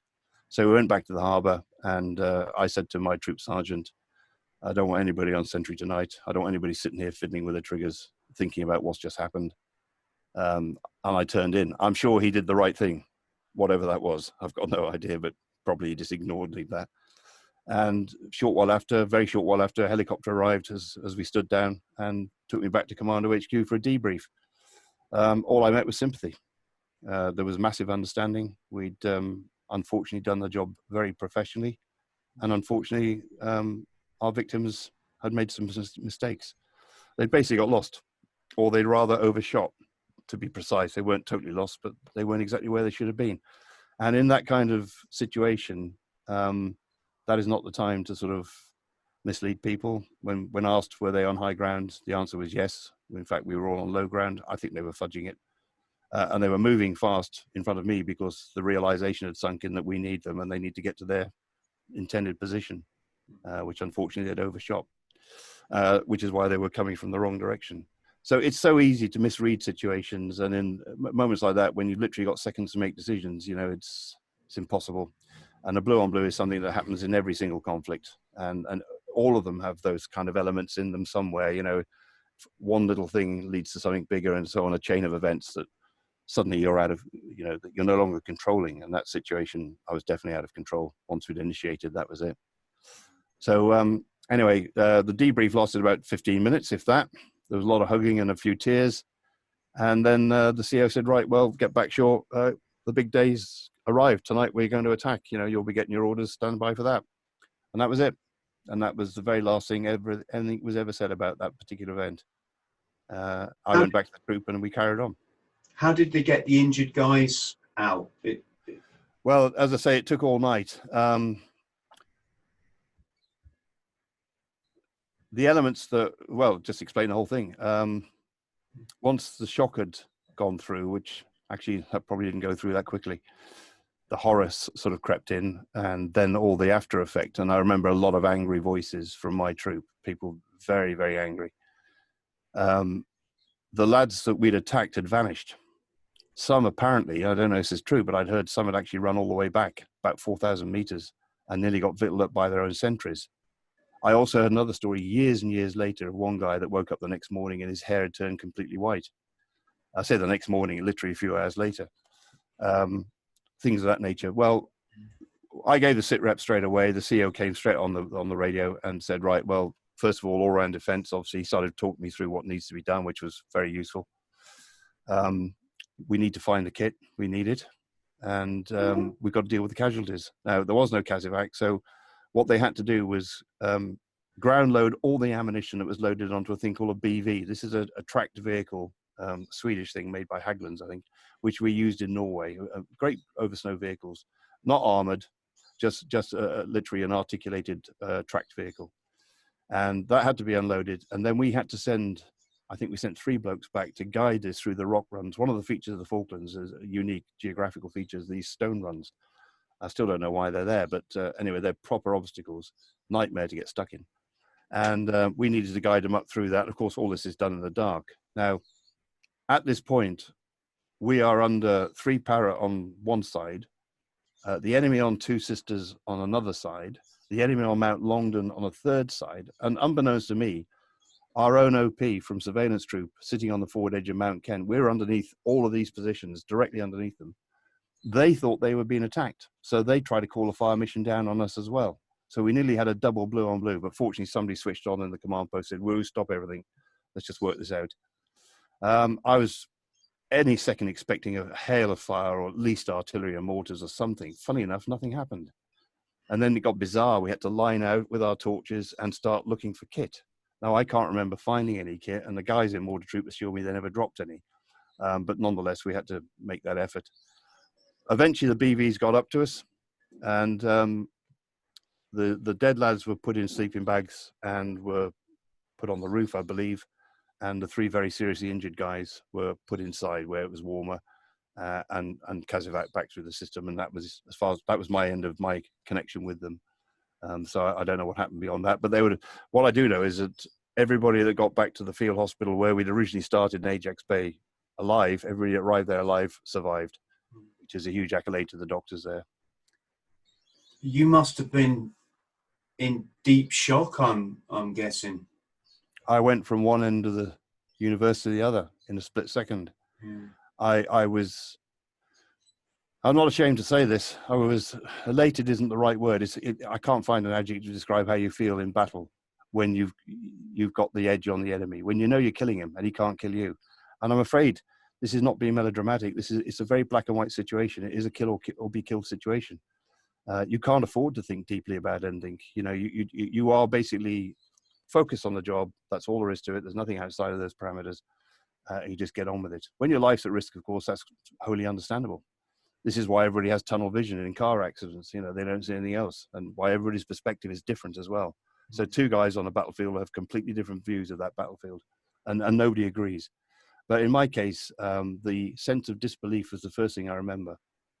My brain couldn't understand the information coming through the ears, and it wasn't until I got up to where these lads were and saw the evidence of what we'd done that, you know, the reality started to creep in. Of course, those images took 30 odd years to deal with. I won't talk about them now because it's probably very upsetting to some people, but you can imagine what they were. That was the horror side of it. Then there's an overwhelming wave of shame and failure. You know, this is the ultimate failure. It doesn't get any bigger. And now that you know my background, having come from, you know, King's Badgeman, a Sword of Honor, all that sort of stuff, having had the honor of taking all these wonderful, you know, tasks that the CEO heaped on me, bless him, thank you, just suddenly failing at this level is just, it's incomprehensible. So I think there was a sort of tearing apart of my psyche. Something was going on inside here, because I just couldn't comprehend what I was seeing. But of course, it wasn't your failure though, Andy, was it? It was no. It was the other troops. I mean, not obviously, no one's blaming anybody. That's not how it works not in the military and not in war. But you know, these things they have, as I said to you before, they happened to us. In, you know, we lost a guy in Belfast in the second week, and circumstances around that weren't very, you know, I won't go into it, but they weren't very pleasant, and we just picked our weapons up and went back out on patrol. It's just what you do, isn't it? What you do, exactly right. What else can you do? But I can't imagine your situation. You've now got to lead your troop up a mountain to attack the enemy, but you're already in shock from this incident the night before.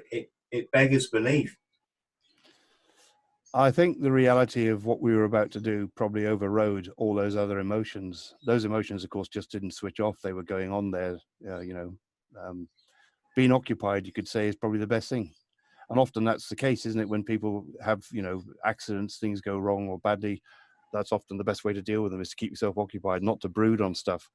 And in that sense, I was the luckiest of the troop, because I still had a lot to think about, whereas the junior Marine had nothing to think about, which is why I originally said to Sergeant Milne, you know, I don't want anyone in a sentry. The thinking and the shock and the real effects of the PTSD elements, if you like, kicked in much, much later. But while we were there, it was just literally bang, bang, bang, straight into the attack. We were on the way the following evening, you know, 12 hours after that event. Pardon me. We were on our way up to the mountain, and that certainly preoccupied our thoughts. You know, yesterday was gone and forgotten, metaphorically. It wasn't until much later that the reality started to creep in. So at Mount Kent, what I'm guessing you're in the same startup line as my friend that we've been talking about. Do you know what company he was in? I think he was whiskey. Oh, we didn't have a whiskey then. We had 3 rifle companies: X-Ray, Yankee, and Zulu. Whiskey came in much later after I left, I think. What I was trying to get at is he wasn't Zulu, because obviously Zulu's got a lot of kind of tradition attached to that company, and I know that he wasn't in that one, so I'm probably stabbing in the dark if I right. Maybe Yankee. Well, my company might know him then. I mean, I'll tell you what he told me. He said, Chris, we lined out. He said the first thing everyone did was take their battle bowler and throw it away, and they put their green lids on. He's talking metaphorically there, Chris, because I don't think any of us actually had a battle bowler at that point. We ditched our NBC suits, we ditched the helmet, and any other stuff that we didn't think we needed. The only person wearing a helmet in that battle was the commanding officer. Everybody else was wearing a green lid. But he's right. You've talked metaphorically there. We had ditched all that stuff. Yeah. And then, I mean, I don't want to steal your I was going to say thunder, but steal your story, Andy. But he just said all those drills that you learnt at Lympston, you know, in my case, it was safety catch, change lever, check your top round, fit. He said, fuck all that. He said all that went out the window.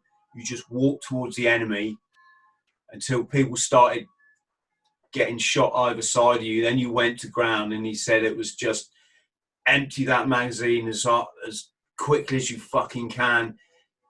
Get your magazine. He said none of this like stowing it away. He's like, fuck that, next one on. And he was just saying, yeah, I think he got across to me the reality of war as opposed to the theoretical side of it. Was that your experience? Well, he was a young Marine, and I can't speak for his leadership. I don't know who he was and who they were.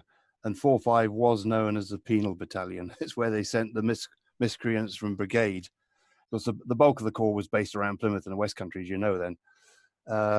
And so, you know, it was a unit. I won't say it was a law unto itself, and I don't want to give the impression it was unprofessional. It wasn't. But years later, when I was trained by the army at Brecon for 2 years, and then trained our own officers at Lympstone for 3 years, we'd moved a long way from that mentality in 82. In 82, by comparison, I would say we cuffed things a little bit. And what I mean by that is that the battle procedure wasn't really necessary, because you just relied on the guys to be professional enough to do the job. And so what your friend told you is probably true. You know, that there were guys who just did their own thing. I've been with, you know, organizations that are very, very precise about it, and people do act almost like machines, and they do carry out the drills properly. And there's no question about it in my mind, you know, having trained every rank in tactics, that the drill is the right way to do things. It's designed. You got to remember that pamphlet 45 was written in blood, not by some academic who thinks he knows better than everybody else. The people who wrote that actually did it for real. And so consequently, the whole thing is, you know, if you go outside of that, you run a risk. As a young Marine, that's my wife, by the way. Hello, love. She's just doing hanging up the washing. Sorry, you're just talking to the world. I did warn her. If you go outside of those drills, you know, there can be consequences. From my perspective, we followed the drill exactly. You know, the whole battle procedure was carried out properly. I guess, Andy, my training came after the Falklands. I was 88, so what's that? 6 years. Yeah. The lessons learned, down south probably formulated a lot of. Yes, absolutely true. And I heard stories of. I felt some sympathy for the trainers at Lympstone that hadn't gone to the Falklands. People running junior and senior command courses, generally platoon weapon instructors, who had to stick to the book, the Bible. And yet there were guys coming back saying, we didn't do it that way, we did it this way. And both were right.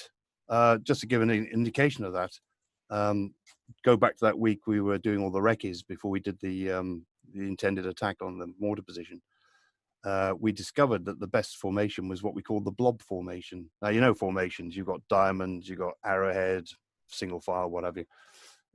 All of those stand out at night time on grass that's very similar to Dartmoor. Dartmoor's very yellow, and you're there in dark DPM at night time under a full moon. It's almost like daylight, and we felt very naked. So the blob formation, not looking anything like a formation, actually seemed to work. I've got no way of proving it did work. Maybe the Argies were asleep that night. But that's an example of what I'm saying. Guys came back from the South Atlantic and said, we're not doing it this way, and so on. So it did cause some friction. But after they'd actually done all the analysis and what have you, you know, and people didn't necessarily rip up the books and rewrite them, but sort of adopted new ideas as a result of that, that's where the changes occurred. And when I look at today's Corps and the way they operate now, I mean, it's very, very impressive. I mean, very impressive. That's as a direct result, everything's been learnt in the Middle East, I'm sure of it. So can you talk us through the attack? Well, it was a straightforward, straightforward, or only planned straightforward. It was a straightforward infantry attack. It was called a night commando silent, noisy, deliberate attack. That was the proper term. In which the CO's plan was there would be two sort of directions, two pincers, if you like. The main part of the unit, which was Yankee and Zulu Company, I was in Yankee Company, would attack sort of the left pincer, and X-ray Company would come in on the right-hand side. And this was because the mountain had two features. That's why it was called Two Sisters. And so the intention was for X-ray Company to attack the first feature. And the reason the CO wanted to stagger this was to make sure that all the fire that was coming from X-ray Company didn't actually land on the rest of us, because we'd be more or less directly opposite it. In the event, it didn't happen that way. X-ray Company got stuck in one of these dreadful stone runs. There was a delay as a result of that. HO, I think I've forgotten exactly when it was, about 0100, I think.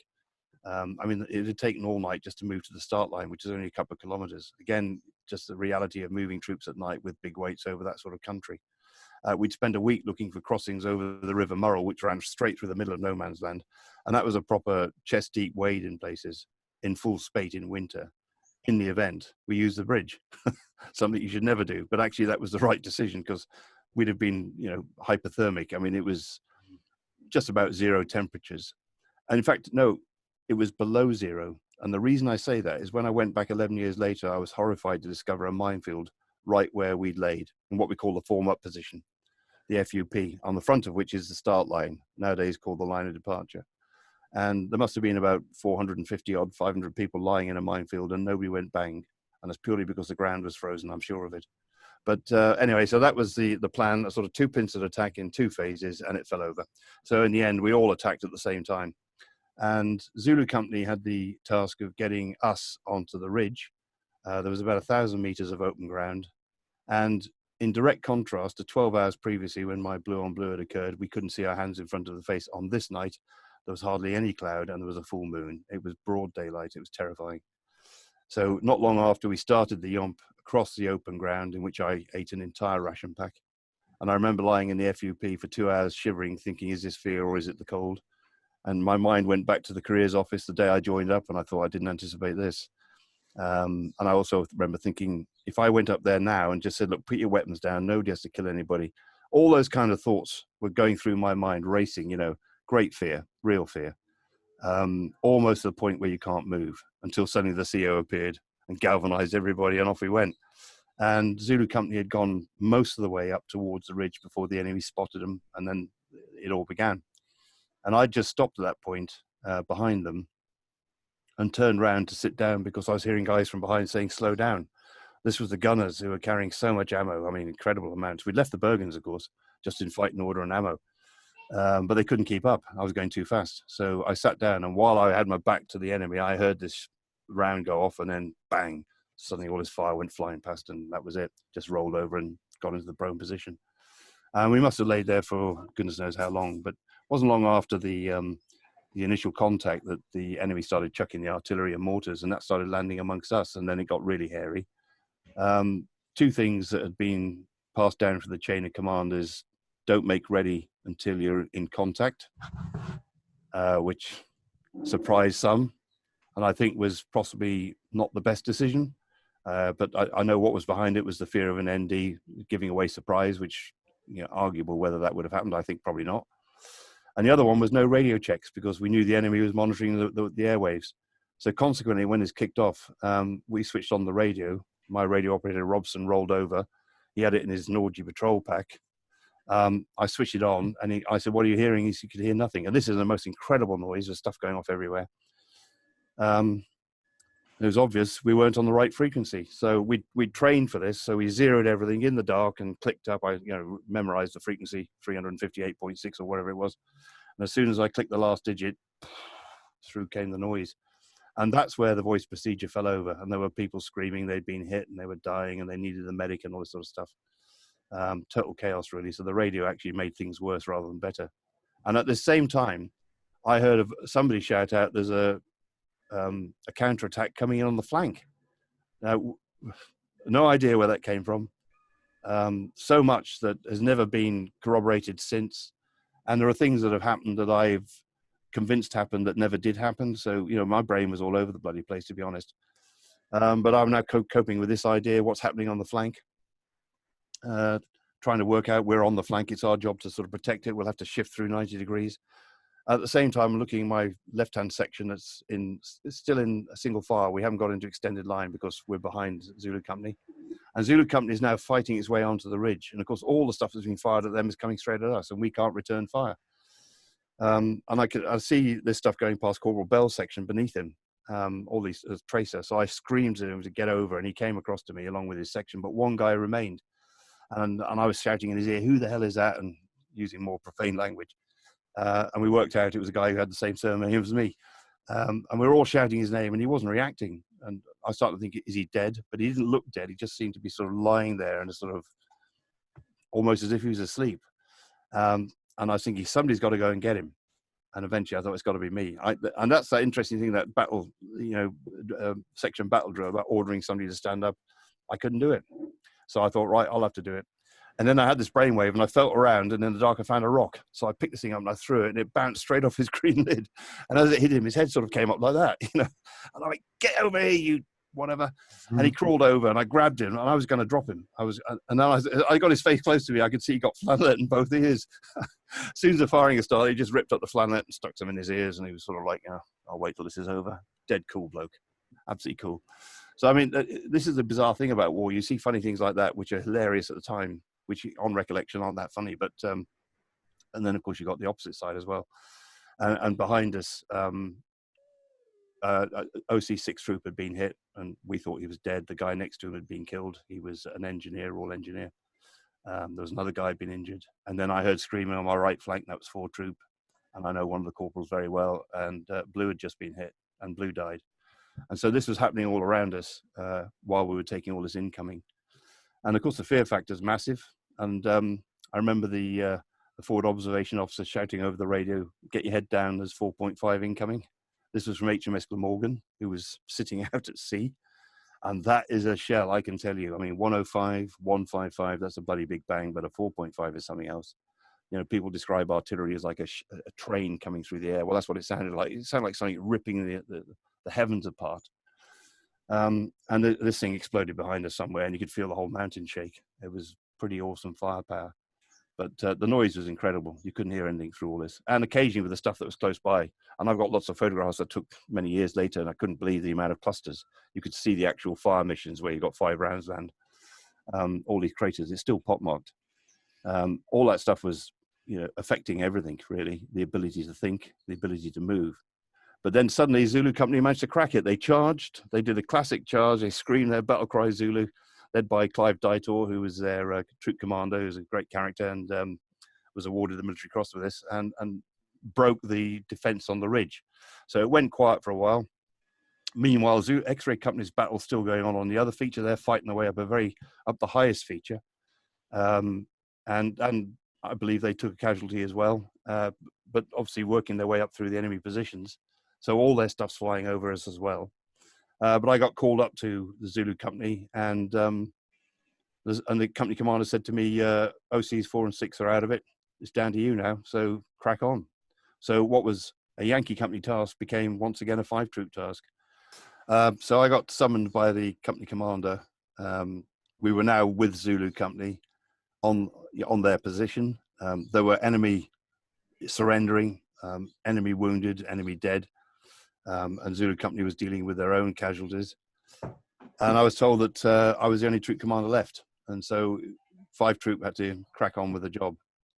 So I briefed the section commanders, and we swung left, and there was a long rocky spine running for about 2,000 meters in the direction of Port Stanley. We had no idea where the enemy was, but they were there somewhere, of course. And we were a very short distance when we came under fire from the left flank, basically underneath this cliff face, and it was a proper cliff. It was such a cliff, in fact, that nobody considered actually getting on top of it to clear it. We didn't think there'd be any enemy up there, so you know it was irrelevant. However, it turned out not to be. This machine gun opened up on us. It was a straightforward thing. I just said to Corporal Bell on left flank, "You deal with it." I think Corporal Siddle was on the right flank. I said, "You support him." So Harry moved sort of further around to hook and get an angle on it. Dinger turned around to Jock and said, "Jock, you deal with it." Jock apparently put his flag down on a rock, cocked his 66, fired it, and that was the end of the battle. He was one cool guy. That was the first part. Shortly after that, we went past where the mortars were, the mortars we were sent to destroy. And I now know that, you know, it is very easy to overestimate the enemy. In fact, sometimes it's more dangerous to overestimate the enemy than it is to underestimate him. Who puts mortars on a forward slope? Nobody with the slightest intelligence does, but they'd put it in a cleft in the rock where it was actually visible. And that was the last place we'd have looked. We'd have never have found them. So I think my fears about, you know, a disaster were probably well founded. Anyway, we cleared that position. And then we came under very accurate mortar fire ourselves. And this was the confusing thing. We couldn't work out where the hell this stuff was coming from. By this time, the weather, of course, had changed, and it was snowing. And the visibility was dropping as the snowing was getting denser and denser. And we found ourselves in a field of jumbled rock. And some of these rocks were almost the size of garden sheds. You know, it was impossible ground to fight over. But the great thing was it was also fantastic cover. And we just happened to be in amongst this stuff when this mortar stuff started landing on us. Initially, it wasn't actually on us. It was down in the valley. I heard the crump, crump, crump, crump. And 2 minutes later, another crump, crump, crump, crump, crump. And it was getting closer and closer. And somebody was walking it directly onto us. And this was happening as the visibility was getting less and less and less. So the deduction is pretty obvious to anybody who can work out a simple Rubik's Cube. but we couldn't work that out. I certainly couldn't. And eventually it was on us. And I, to this day, cannot understand how on earth not one of us got a scratch. But these 5-round fire missions were landing in amongst these rocks. Some of them were hitting the cliff above us, and there were shards of rock coming off, you know, equally lethal. By this time, the forward observation officer, Captain Derek Dalrymple, who's no longer here, crawled up to where I was. And the two of us had our binoculars out, sort of searching in the valley, wondering where the hell this stuff was coming. Trying to identify its caliber to give some idea of range, where it was from. I still to this day don't know where it came from. But more perplexing was, how is it being so accurate? Couldn't work it out. Your brain is like walking in treacle. You just cannot add 2 and 2 and come up with 4. It is fear, there's no question about that. And in a kind of panicky moment, the only thing that could occur to me was just get the hell out of here. So after a particular salvo landed, I just screamed at the top of my voice, after the next salvo, get up and run. And that's what happened. 5 rounds landed. We all got up and we sprinted. The guys at the rear overtook the guys at the front. All tactics went out the window. There was no spacing. We just ran off that rock field, and the firing stopped. We patrolled on down the mountain. By now, it's starting to go quiet. And then suddenly I heard a crack, crack, crack, and contact started again. And it was Corporal Siddle, who was now the point section commander. And he'd bumped into the MFC party that had been bringing down fire on us. And we now know that he must have been right above us on that cliff. And that was a very brave thing to do. And that guy had obviously stayed there, more or less calling fire on himself, until he realized, you know, he's got to get out of here. And he left it just a bit too late. So Harry killed the officer, very wounded the sergeant, and the private just wrapped. And at that point, it all went silent. And now the snow was very heavy. And I can see that scene. I can see the dead officer, and I can see the wounded sergeant. In the original brigade orders, we were told, once we've taken 2 sisters, we will then go on and attack Mount Tumbledown, the next feature. I remember at the time thinking that's a bit ambitious, but I think the brigadier put that in as a kind of a codicil. You know, if you do happen to do well on 2 sisters and they fold, we'll keep going, sort of thing. At this point, I'd heard nothing to the contrary, so I was thinking, right, you know, shortly we're going to start another attack. And this sergeant knows where the minefields are. This guy knows where all the obstacles are, and that's the reason for not killing him. And at no point did I think of Geneva Convention or humanity or anything of that nature. It was just simply a case of expediency. And I've said this to many, many people I've lectured to on this point about how war changes you and how your mentality is affected by this. And I'm a rational bloke, a civilized person.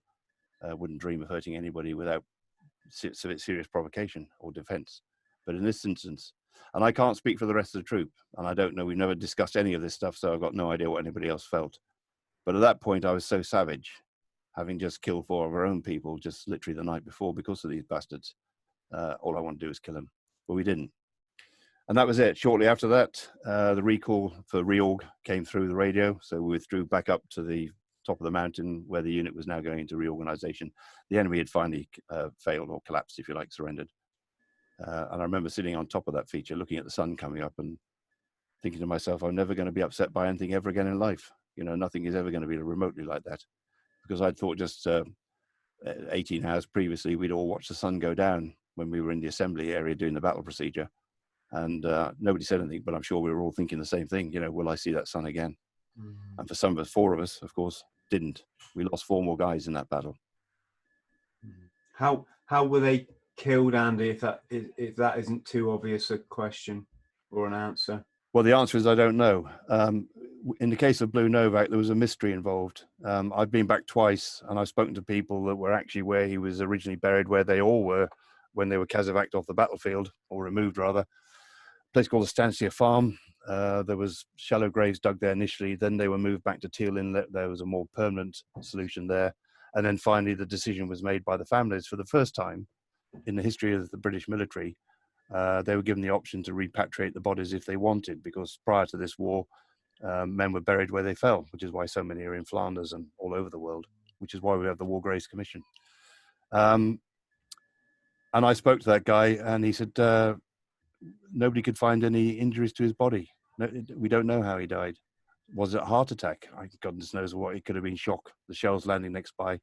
We know now, of course, things like traumatic brain injury are caused by concussions from explosions, IEDs in Northern Ireland, IEDs in Iraq and Afghanistan and so on. They might not kill you, but they can certainly do an awful lot of damage. So the answer is I don't know. And as for the other guys, neither do I know about that. And the funny thing about this is, and maybe it's not funny, we're not ghouls. And when it's your profession, you have a very clear view about this stuff. When it's not your profession, the wannabes, the limp-wristed creatures that play games and think they're soldiers, they have a very different view to all this.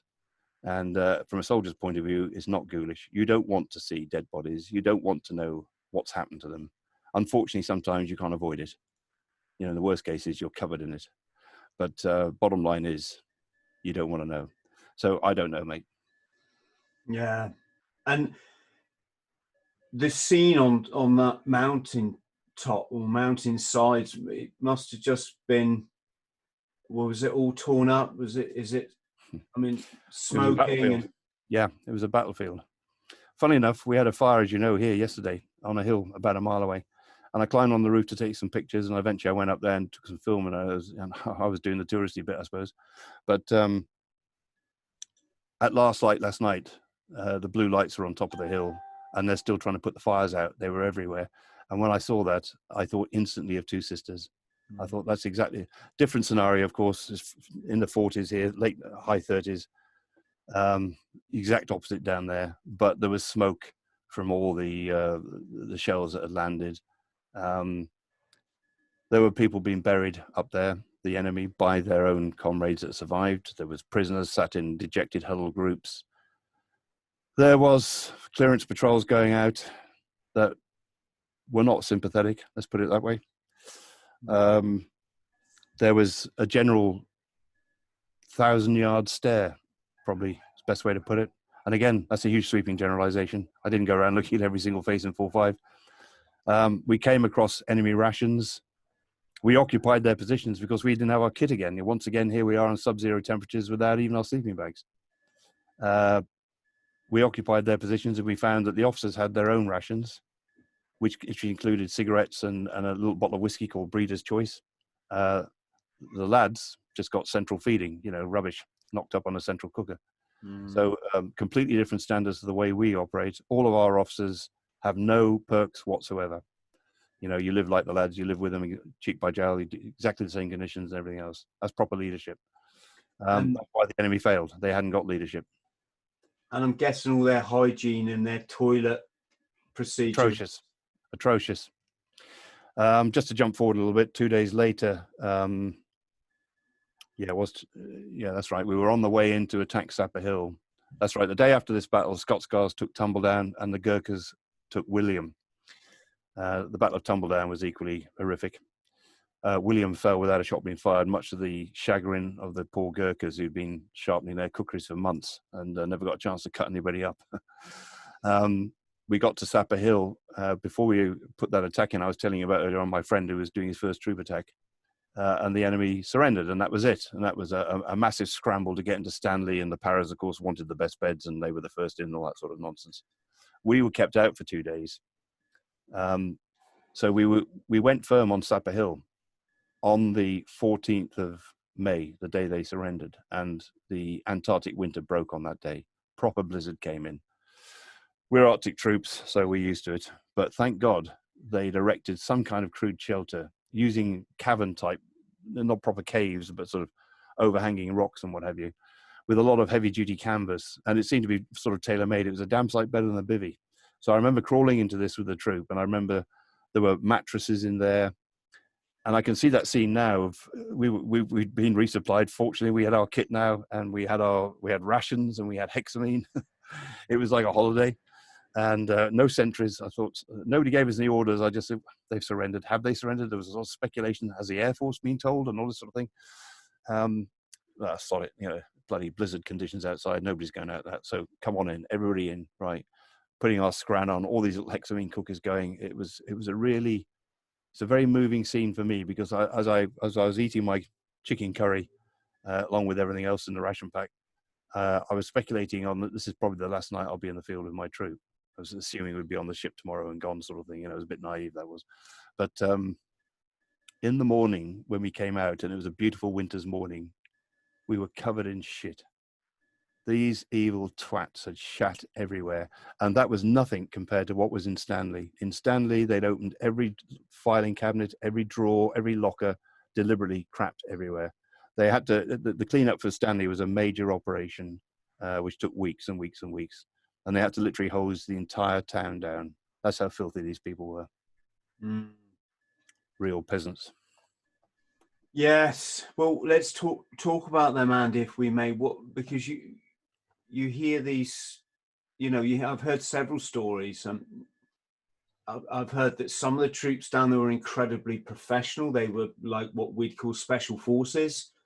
I've heard to the other end of to the other extreme, that some of them were barely like teenage. And when I mean teenage, I'm talking like 15, 16. And then I've had, I think Russ, when he was on the podcast, said they weren't that young. And I mean, a lot of them were conscripts, right? Yeah, what you had was approximately 15,000 troops based in Stanley or the mountains around there. I couldn't give you accurate figures for Goose Green, but I think after the BBC World Service announced the attack, they were beefed up to around about 2,000. On West Falkland, there were small forces, which the SAS dealt with. So in total, I would say less than 20,000 probably, but certainly the main concentration about 15,000. Now, of that lot that I know of, you've got a mixed bag.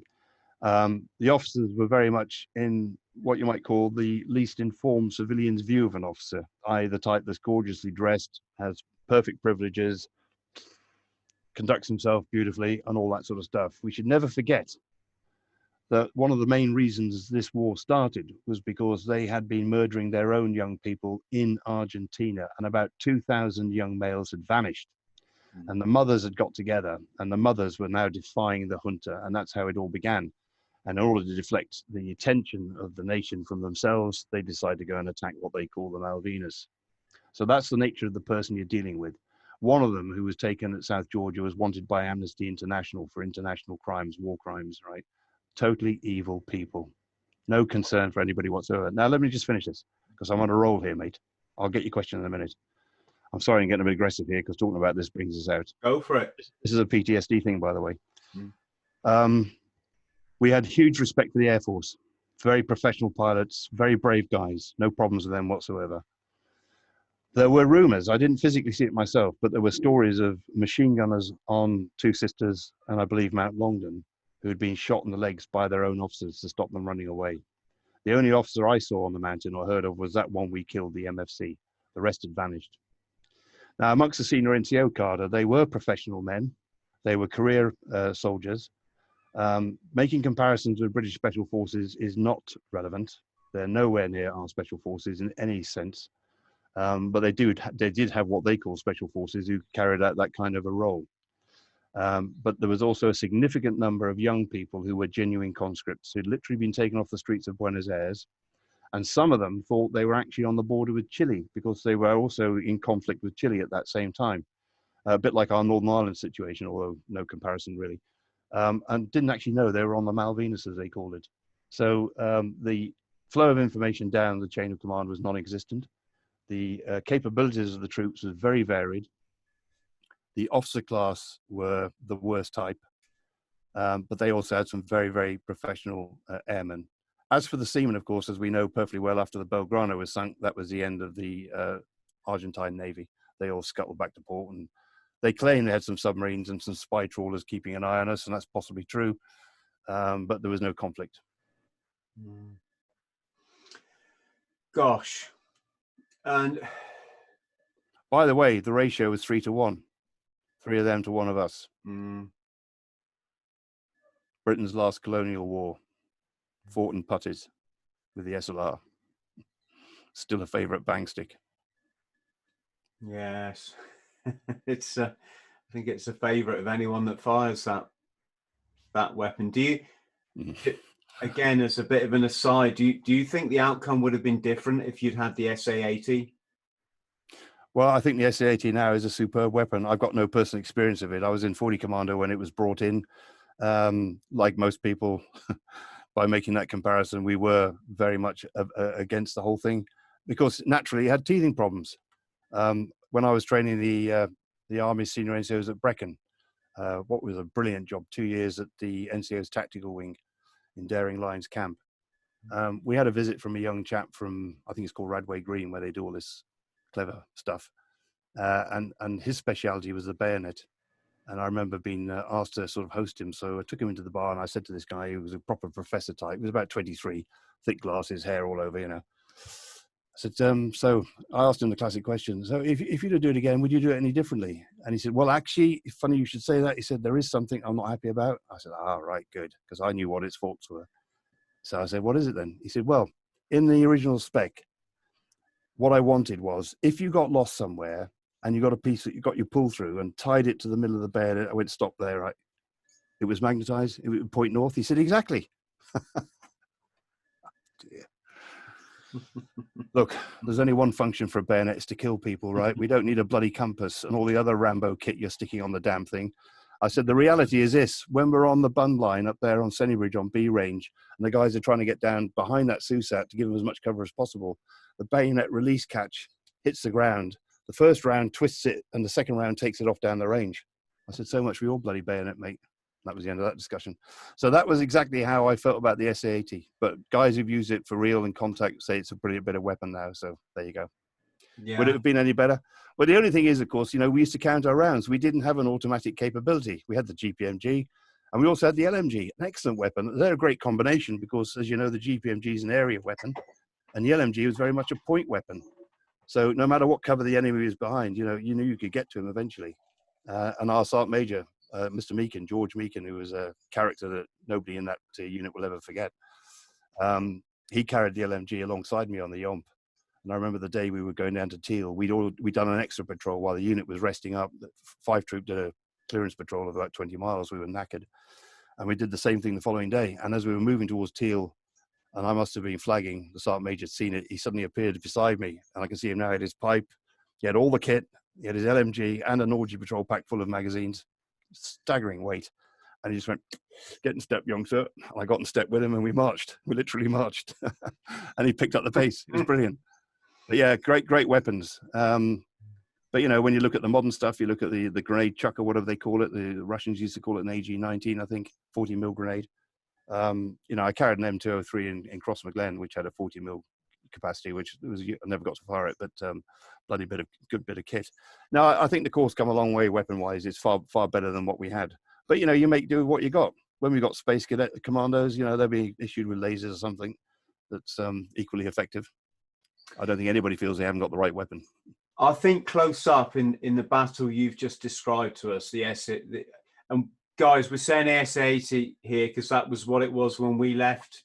I know it's changed names now, but in the battle you've just described, Andy, the lightweight ammunition, i.e. you can carry a lot more of it, and the accuracy over a short range of the SA, which was you know, as good as you need it to be. I think that weapon would have been good. And getting around the crags, it's the SLR. It was the accuracy at long range was just the beauty of that rifle. It's an interesting debate, this. Our own chairman, John Bailey, who was a company commander, Major Bailey in Lima Company, I believe, in 4-2 in Iraq, is adamant that the 5.56 is every bit as lethal as the 7.62, if not more so. And he went on to describe this in a conversation we had, and I couldn't fault him, to be honest. You know, I'm one of the old school that's not dyed in the wool, but I'm quite prepared to move on. But I think the point I was going to make is, I'm losing the thread here now. Well, I can maybe chip in because I'm probably one of the few fortunate people, Andy, that got to fire both. Yeah, me too. Because I was a ship's marine, and so I trained on the SA-80, and then I went to the SLR and the 9mm while I was on ship. Yeah. And well, there you go. You see, you need a 9mm because of confined space. The SLR was no good in that. Far too long. Exactly right. That's one big advantage of it. But there was another one I want to say. Oh yeah, this is the point I want to make. Right. When I had 8 Troop and Camacho Company, we had no Gore-Tex. When we used to patrol up and down the peninsula there and way outside the base, which I don't think you can do anymore now, we just got wet. When we were in mountain training, we just got wet. When we were in the Falklands, we just got wet. Then they brought the Gore-Tex in. Now, what a brilliant bit of kit Gore-Tex is. And I got stranded on Arran once in a brigade exercise, Purple Warrior something or other, for 24 hours. The helicopter couldn't pick me up, and I was literally living off a fighting order. And had I not been in Gore-Tex, I'm not saying I would have gone down with hypothermia, but it would have changed the situation somewhat. Now, the point I'm making is, were we better Marines because we didn't have that kit? I looked at somebody not long ago, about 300 meters away, and I just did that. I went, how the hell did we hit a target at 300 meters with an iron sight? I mean, I couldn't believe it. I thought, you know, we used to do the annual personal weapons test. You know, you were regularly dropping tiles at 300 meters. Wouldn't dream of doing that with today, with my capabilities obviously being older. There's another factor, but bottom line is, I thought, wow, I can see clearly now how I've lost something that I used to have. We were superb people in every sense, so we could handle the weather. Now, I'm not saying guys with Gore-Tex can't handle it, and there's no comparison between putting up the rain and the snow and having to put up with the heat, the dreadful heat, and the lack of water and the dust and everything else in the Middle East. I mean, that's all environments are challenging, and often people say the jungle's the worst. In some ways, I believe that, but that environment and having to fight in it, that's something else. So, you know, I mean, I think the bottom line is, mate, making comparisons is like looking at PTSD. When I started this charity, I did a kind of fairly amateurish research and wrote a paper on the comparisons between the First World War and today. And I came to a conclusion that there is no point in making comparisons, because young men in the trenches in 1914 had a completely different outlook on life and a totally different upbringing to what we've got today. So it's really only relative to you in your time. And if you've had the great advantage of seeing both types of weapon system, you can obviously make the comparisons. But once you're in a certain period of time, that's all that's relative to you, and that's all you can really compare it to. So I think the bottom line is, it doesn't matter whether you got Gore-Tex or you haven't. You know, you will do what you have to do, and you'll cope accordingly. Doesn't make you a better soldier to have it or not have it. That's my conclusion. No, the only exclusion to that rule, Andy, is a lightsaber. If you can get a lightsaber, you're doing all right. Yeah, see, I'm a bit too old to really appreciate that, but I know what you're talking about. Yeah, Darth Vader was quite a character, wasn't he? But my boy will put you right on that, mate. Don't worry. I'm more a Star Trek man. But back to your campaign then. So after Two Sisters, were you tasked with another mountain? I'm sorry, I can't remember the. Yeah, originally we were going to attack Tumbledown, then that fell over naturally. Fortunately, right, thank goodness the Scots Guards did that. And then the day after that, on the 14th of June, I beg your pardon, not May, 14th of June, we were basically, it was a crash move. We were ordered, we're taking Sapper Hill, and we actually fell in on a kind of a track once again without our kit, and sort of non-tactically speed marched off the feature. We didn't go very far before we slowed right down. This is the first time we weren't the point troop. I think 6th troop were a point at this point, and they were going to lead the attack onto Sapper Hill. We had no recce, we had no knowledge, no intelligence, no idea of what was up there. It was just a case of get up there and deal with it now. It was pretty frightening. And then unfortunately, roughly at the point where we were in the low ground, on a track, because we identified minefields either side of the track, the word came through the enemy had surrendered, and so we made safe and just marched up to Sapper Hill. By the time we got there, I think elements of 40 Commando had been up there. There were some others as well. There was a big race to get the passive night goggles, which we now knew they had, and they didn't know how to use. So, recce troop were desperately looking for gizzards, things like that. I think there was one guy up there. I think he took on sort of most of 3 Commando Brigade, very sensibly surrendered. And that was it. That was the end of the war for us. It was another 2 to 3 weeks before we actually left the island and started coming home. A big anticlimax. And of course, Rumour Control took charge of all sorts of stories about us staying at a garrison and things of that nature. But it was over. At which point did the infamous 4-5 Yomp take place then? Was that between Two Sisters and Stanley? No, it's the whole island, mate. You need to go back and look at your own podcast. I've just described that to you. The Yomp began in San Carlos on the west side of the island, and it ended at Port Stanley. We yomped the whole distance. And people have various accounts of the distance we actually marched. I can tell you categorically that 5 Troop marched further than anybody else, because not only did we do the Yomp, we also did a lot of clearance patrolling as well. And so we, you know, I've nobody's actually bothered to measure it accurately.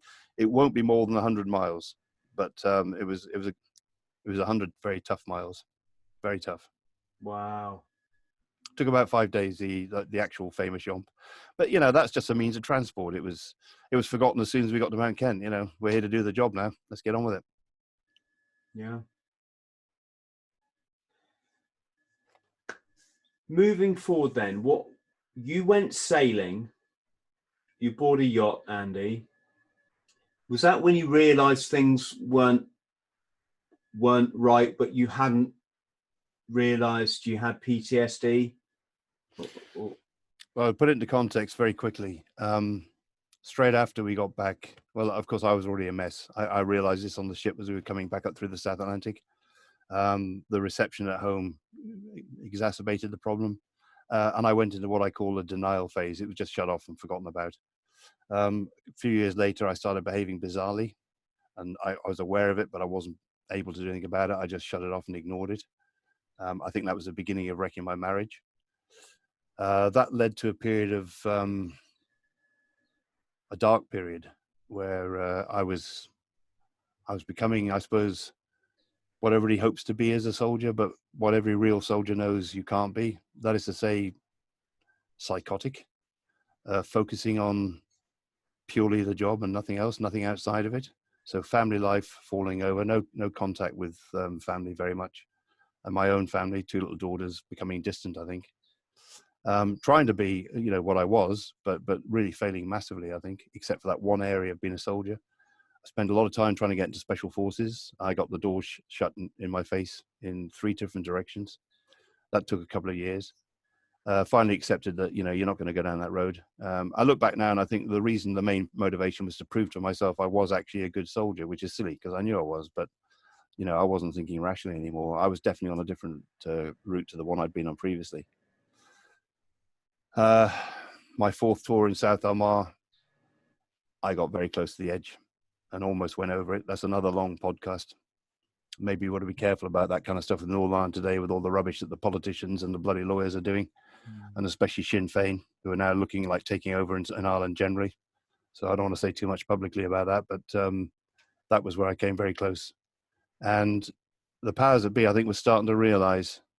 And eventually, when I went to take over a rifle company in 42 Commando, I was given headquarter company instead, which was a wise decision, the right decision, by a well-known commanding officer who eventually ended up in the Middle East and set up his own organization. And it was a very happy time, and I left on a high. It was a great unit. They've all been great units. I've been in all of them, and they were all great. But I was lost, completely lost. So yeah, I'd bought this yacht. About 5 years before I left the Corps, I was still at Lympstone when I was training officers when I bought that. And I'd found a new love in my life, Shirley. And thank goodness she's the woman she is. And she agreed to live with me on this thing. And we started living it on the boat. So we had 5 years of training in the English Channel, basically. We never got out the Channel. And in 96, I sailed out of Plymouth late in the summer, having left 42 Commando in February in Norway. So it took me 6 months to actually get out. And that was because I was leaving, not because I was going on a nice long extended holiday. I had a gratuity which paid off the mortgage on the boat and left a bit of money, and I had a small pension. That was it. And off we went. I was heading for the Caribbean, but officers and maps, I ended up in the Mediterranean, which is where I am now. Lived on the boat for 18 years, mostly in isolation. And I think that was a big contributing factor to getting to where I am today. But in 89, I swam south from Budleigh Salterton with the intention of not stopping. And very came close to the end, very close. So to go from that point, the lowest point of my life, the second time in my life I've been at the absolute lowest point, to where I am today is a huge transition. So that, anyway, that in a nutshell is basically the journey I've been traveling. In 2012, I went back to 4-5 and I gave a presentation to the unit on my war and its consequences. And that night in the officers' mess, there were a queue of young officers wanting to talk to me about their experiences in Iraq and Afghanistan. And that's when I realized I could help these guys. And I gave up my aspirations for running a maritime security empire and switched to what I'm doing today. And that was the birth of the Mountain Way. So during this time when you were at sea, Andy, were you, you know, were you experiencing depression or anxiety? Were you drinking? How was your time, or were you maybe enjoying yourself? I've been very lucky, and I do mean lucky. I take no credit for this, because I wish no reflection on anybody that's gone in a different direction. I now know about PTSD enough to know that you have to find a solution. And even if you're not thinking about it, you will find a solution of some sort. For a lot of guys, unfortunately, it's the wrong sort of solution, and they do fall into heavy drinking or other substances that, you know, relieve the nightmares and the sheer horror of just being awake, of being alive. They've all got big sleep problems. I had a very big sleep problem. For years, I woke up at 3:10 in the morning every single night. And it was only a couple of years ago, talking to one of those Marines who was down there with me, I'd not spoken to since 1982, that he said he had the same problem. Slightly different time, but the same thing. We worked it out. It was a time difference between where we currently are and where the Falklands is. Now, how the brain does that, I've got no idea. But at 3:10 in the morning, which equated to roughly the time I dropped the hammer on the blue on blue, I'd be wide awake regardless of when I'd been to sleep. And that was it. I'd get up and go for a walk all night or whatever. I'm lucky because of the upbringing I've had. I was in 2 boarding schools, one in England, one in Ireland. They were very brutal by today's standards. Back then, they weren't seen as brutal. It was just normal upbringing. But I experienced the whole range of the negative side, if you like. I think that's had a big impression, or rather it's given me a basis. I'm very much like sitting on the mountain after the battle and saying to myself, I'm never going to be upset again, which I've forgotten thousands of times. But it's still a benchmark that gets you back to, you know, reality. This is how bad life can be, sort of thing. That's helped me enormously. So I never had to fall back on those kind of supports, if you like, you know, non-prescribed supports. And I put it this way because I don't want to say about drug addiction and things like that, because that implies that you're some sort of weak character. You're not. You're a person that's been seriously damaged, and you're trying to find a way out of it. And the reason you don't go sick, and the reason I didn't go sick, is you're too ashamed. You've got all your limbs, as I have. You've got your faculties. You've got a family. And I'm not talking about you personally, Chris. I'm talking about us, people in the same category. We've got all of this. And you look at guys who've just been to Headley Court and they've lost 3 limbs or even 4 limbs, and they're climbing mountains and rowing the Atlantic and things like this. You know, it makes you feel ashamed. And soldiers particularly, you know, have this inner pride, which is an essential part of your makeup. It's a good thing. It's not a bad thing. It's a very good thing. That's damaged. Can I say something? This is for the record, Andy, right? This is for the academic record, and I don't know how it fits in, but I'm going to say here and now, those guys that had their legs blown off in Afghanistan or lose a limb, obviously horrendous, obviously unanticipated, must have such a shock on their families, right? Their loved ones, their own, you know, psyche. But for people who want to understand, truly want to understand PTSD and what it's about, I would just suggest that people like myself, we equally went through what I've just described, but we did it as defenseless toddlers. Because I'm picking up, Andy, on something that we talked about yesterday in our phone chat, when you mentioned that a lot of people with PTSD might have had it from childhood, which is not your usual take, because the mainstream kind of take is you're a soldier, or you're a big brave guy, you go to war, you experience something horrific, you get PTSD. And I've been trying to do a bit of work around suggesting, well, a lot of us joined the military because we were damaged. Yeah, absolutely. Because we needed to prove something. Yeah. Because we'd never known, you know, the cliche love as a child. Yes. That's not a cliche, by the way. That's a very important element. Well, yeah. I mean, that as in that, you know, we didn't have that typical happy families that that some people are very lucky to endure. And that's right. The reason I'm saying this is there's so much stigma around addiction, right? Yeah, Okay, mental health in general, but let's just talk about addiction. And what I wish people would, well, I don't wish any, it's not my fight, but what it would be great if people could understand is when you join the military, you do it as an adult, you volunteer, you get a cracking job with a massively well-paid wage, you get to wear a prestigious green beret in our case, and yes, you might have to go to war. Do you mind going to war?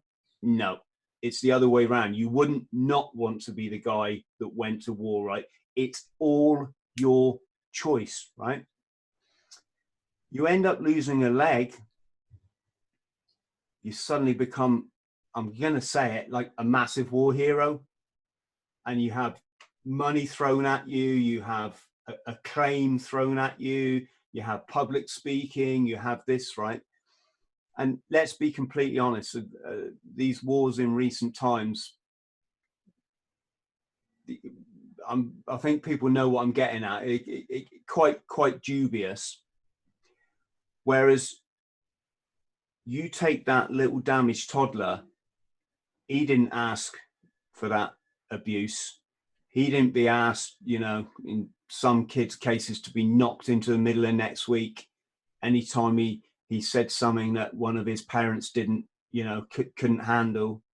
In the case of the boys' schools, the amount of abuse that must go on there from such a young age is just awful.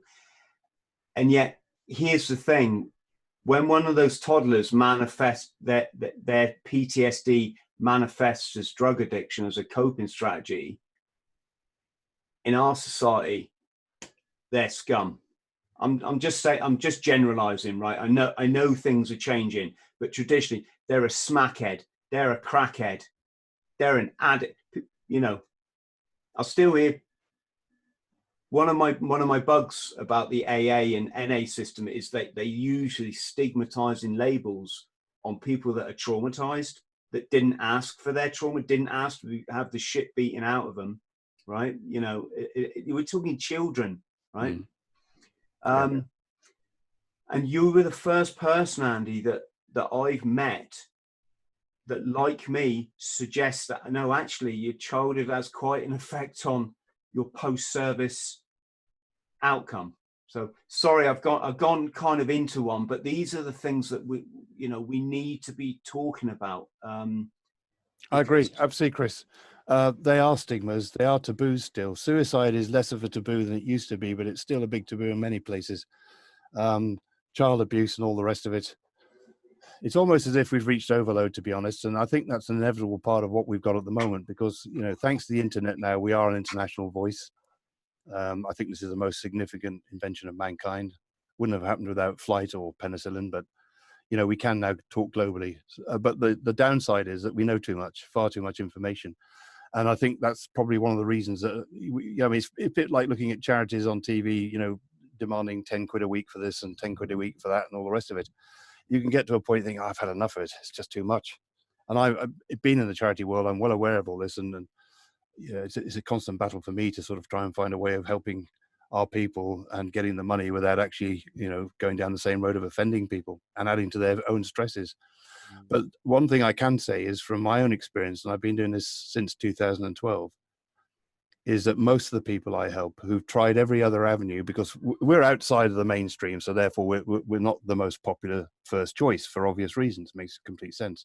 But when they finally come to me and finally get to meet me and talk to me and unload their stuff and feel confident and comfortable, that's when the childhood stuff starts to come out. And it happens in, this is a swag, scientific wild ass guess, about 75% of the time. Most people I've helped have got problems that began in childhood. I mean, just to give you one example, one of the people I helped, his mother was Irish. If she'd given birth illegitimately to that child in Ireland, it would have been taken off her. She would have ended up working in some quasi-nunnery, if you like, probably for the rest of her life. It was unbelievable what was being done over there. So she moved to Scotland, where she had a sister. She gave the baby to her sister. The sister was a pretty evil woman and just beat the child as a convenient sort of whipping boy. He grew up thinking that the woman who's his mother was actually his aunt. and the quasi sisters he had were in fact his cousins, and it was the sisters that looked after him. And some of those stories are horrendous, you know, bringing him blankets and food because he was made to sleep in a park in Glasgow, not even allowed in the house. This is how he was brought up. And he joined the army to find that family. Of course, when things went wrong in the family, he was then rejected from that one too, medically discharged, kicked out, goodbye, not interested in your PTSD, bugger off. 2 rejections, major rejections. That took a lot of sorting out. When he finally got to me on the program, he was like a limpet. I couldn't get him off me. You know, he's in love with me. And he's a friend, you know, and I understand that feeling and I reciprocate to a certain degree. But, you know, the personal touch is what swings this. And unfortunately, the standard methods can't get personal. They just can't afford to do that. So this is what's lacking. And I think you're quite right, Chris. An awful lot of people join the armed forces purely to find that family that they never had. Yeah, I'm just making a note here, Andy, because do you want to just say the name of your organization so we can all... The Mountain Way. And if you want to find it online, it's mountainway.org. Yeah. Very simple. We've got a website that we're in the process of rebuilding. It's a bit amateurish at the moment, but I kind of like that, actually. I think it says a lot about us. We'll put a link to you below, certainly below the video. Thank you. That would be helpful, yeah. But yes, you touched on a good point. And the other thing we need to remember is all the time that you're in the military, there's 2 things going on there. One, you're not getting pushed at all to kind of explore the inner workings of your mind or history or culture or, you know, sociology, psychology, how this whole goddamn show works, because, well, you know, your job's to play football in the morning, you know, or go for a run, do a bit of weapons training in the afternoon, and hopefully get home by 3 o'clock so you can go out on your mountain bike. That's the military, right? And of course, you know, when you're on exercise, your mind is full on exercise. So you could have 22 years of literally not developing the skills that Andy and I have had to develop to get over trauma, right?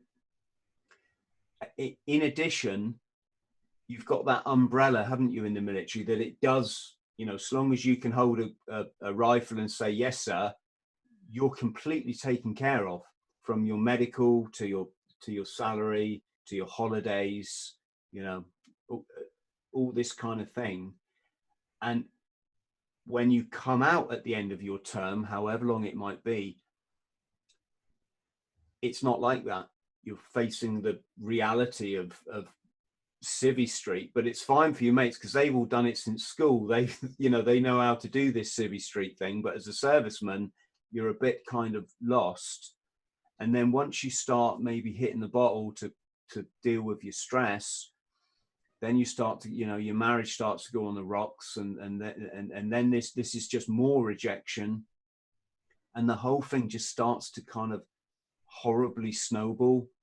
And the next thing you know, all of this trauma from your childhood that you've never dealt with because you've been in this 22-year kind of mind warp almost. And I don't mean this, obviously don't mean this disrespectfully. Suddenly all that is now dumped on you here. This is kind of how I sort of experienced it. And what you said there about your client who's become your friend clinging to you like a limpet, it's because some of the things guys like us say, Andy, they've just never heard before. And yet, that's true. And yet they're quite simple philosophies that make total sense. Yeah, absolutely right, Chris. That's the great thing about, you know, having experiences. You can come out the other side. I mean, we're guided by a clinical psychologist, Pat Guire, who's a young progressive guy who practices what's called positive psychology. It's very simple stuff. 3 things: meditation, guided reflection, and cognitive reframing, or to put it in our terms, positive thinking. Now, those words sound like cliches because they use so much these days. The danger of that approach is that people write it off. If you think about the way acupuncture was seen, say 30, 40 years ago, you know, it was kind of laughed at a little bit. Now it's mainstream treatment. It's recommended by the NHS. The same will apply eventually to meditation. It's a very important element of life. I think the biggest problem we're under in Britain today, if Western world, is stress, and it comes in so many different forms. We're talking about perhaps the extreme elements of stress through trauma. And, you know, somebody involved in a car accident, for example, goes through a very traumatic experience, will no doubt have some PTSD symptoms, even full-blown PTSD. But I like to use the term, which I haven't seen officially, but I'm using now, called complex military PTSD, because I want to differentiate between those people who have had that kind of trauma and us. You know, we've been through much, much more. And it isn't just the combination of events, because it could be just one single event. It's the complexity of what you're dealing with. When you're a soldier, you have to think about the moral side as well. And of course, we're guided along those lines, those very simple lines, the Geneva Convention, for example, or when we're in Northern Ireland, the yellow card and so on. You know, it's not as free for all. We all know that. But nonetheless, the guys I'm helping today who come from the younger generation who served in the Middle East all want to talk about the morality of why we ended up killing women and children in Iraq. What do we do this for? What was the reason we were there, and so on. And then it gets very dark. You get into the politics and the reasons behind it and so on. But that's what they need. They need to understand that. And then once they've got that clear view in their mind, that their view, not mine, there's no doctrine involved here, they then can rationalize, because we can't change events. What we can do is change our view of them. And that's really what the positive thinking is about. It's not just looking for the positives and the negatives. I mean, that, again, that you're hearing that phrase more and more often. That's very much a part of it. But really, it's much more than that. And to do that, you've got to develop your own philosophies. In other words, you can put a positive spin on death once you've developed a philosophy that works for you. And this is what I learned sitting on that boat for 18 years. I was in complete isolation for about 12 of those years. No phone, no contact, no computer, nothing. Just my wife, the dog, and me. And eventually a son came along, and that's what changed our life a bit. We had to start getting back into the real world again. But for that period of time, while I was sat on a beach, stark naked, staring at my feet, and writing words in the sand like guilt, horror, shame, paranoia, hypervigilance, hypersensitivity, and so on and so forth. And then the subsets that came down for that, I started to realize how big this problem was. Because I'd never gone sick and I'd never heard the phrase PTSD. I didn't know what I was living with. I just knew it was bloody awful. But I'd gone through that close attempt at suicide, and that was the turnaround point.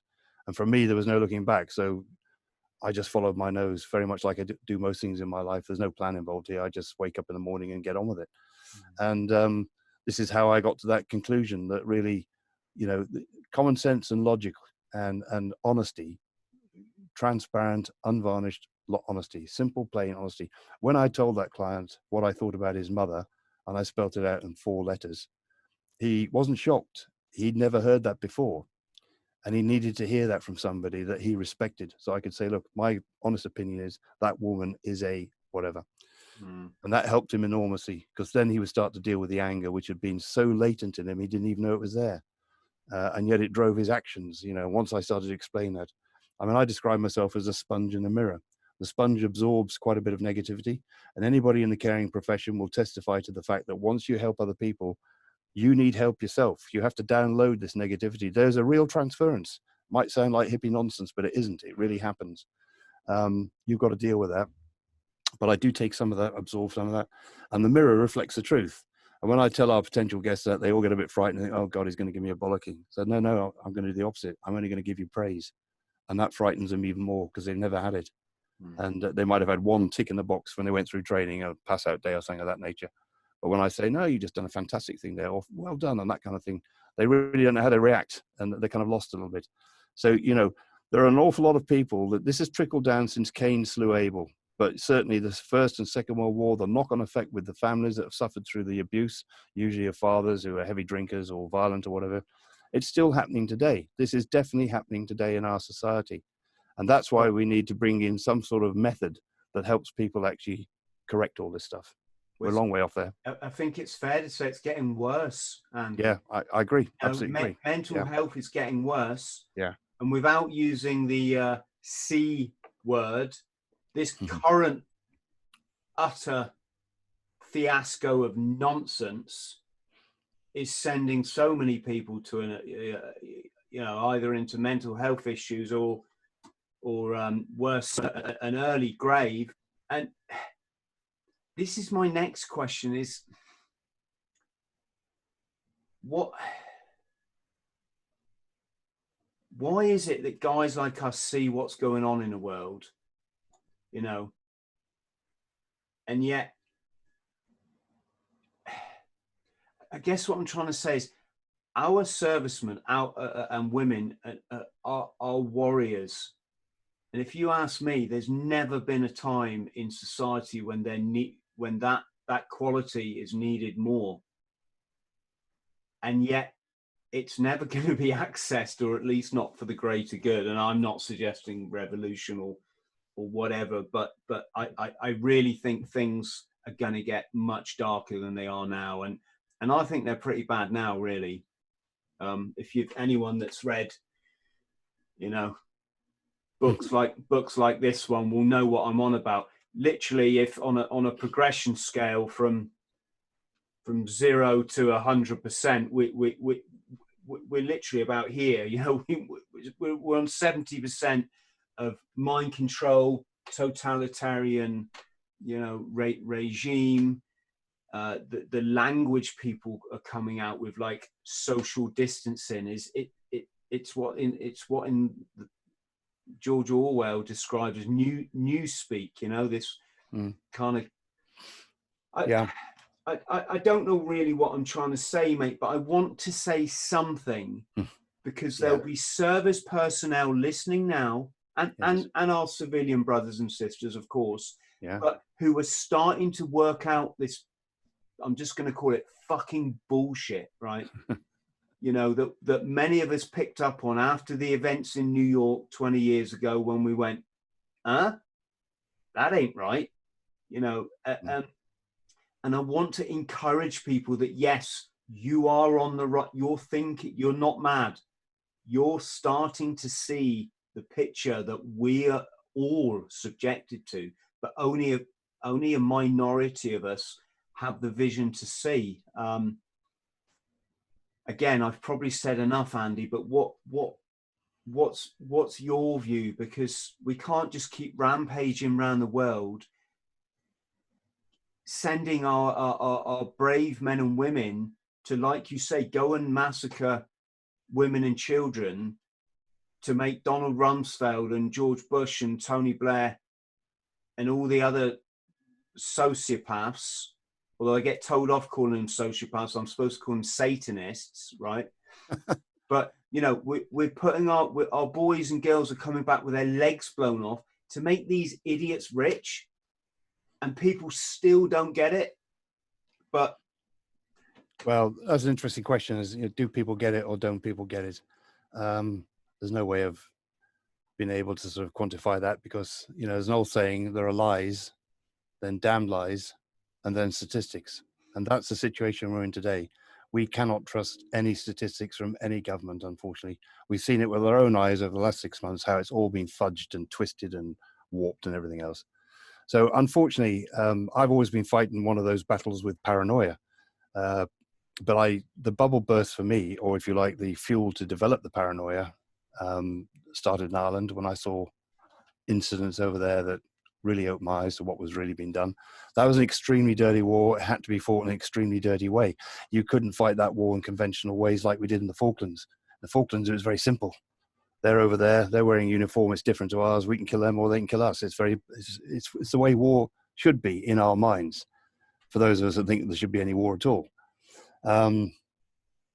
We've moved so far from that now. 9/11, of course, was the watershed, in my opinion, for me personally, where I saw, okay, this bubble that I saw purely as a British situation is now a global thing. And everything that's happened subsequent to that is related. And of course, you know, just to give you a kind of a simple analogy, when I left the world in '96 and sailed out of Plymouth with just a VHF radio, which gives you a range of about 60 miles, there was a certain Britain. When I came back into it nearly 2 decades later, there was a very, very different Britain. And you can only say that when you've been out of it and literally seen the changes. For people who live in any society, you don't notice them. They just creep up on you. And that was an indication to me, you know, of how far we'd moved away from what I thought was, you know, a reasonably okay society, but I personally was damaged, and so therefore I couldn't see any of the good in it. Now I sort of cleansed myself a little bit. I could see more clearly, and I saw this distinct trend in completely the wrong direction. We are sliding towards the abyss. But I don't call it the abyss because I think, the human race is more resilient than that.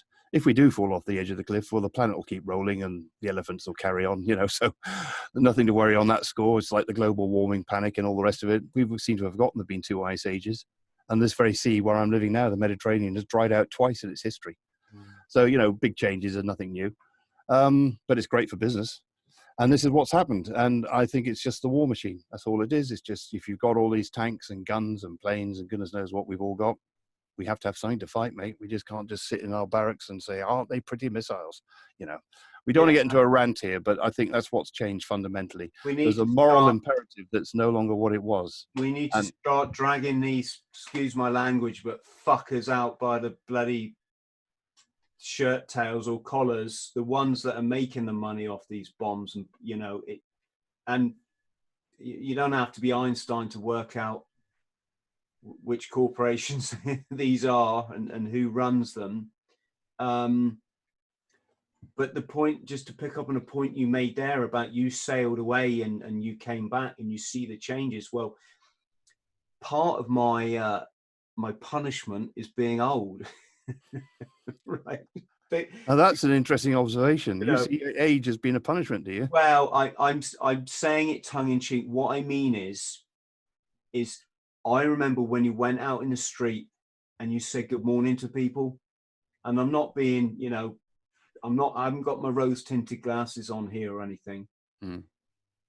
What you see now when you go in the street is scared, damaged people that have been so screwed over by this, what I call the agenda run by the sociopaths, which is to destroy every individual, to destroy culture, to destroy community, to get everyone living like we are now on this lockdown in our little rabbit hutches with just one method of communication, no interaction, no love, no human, humanness, right? And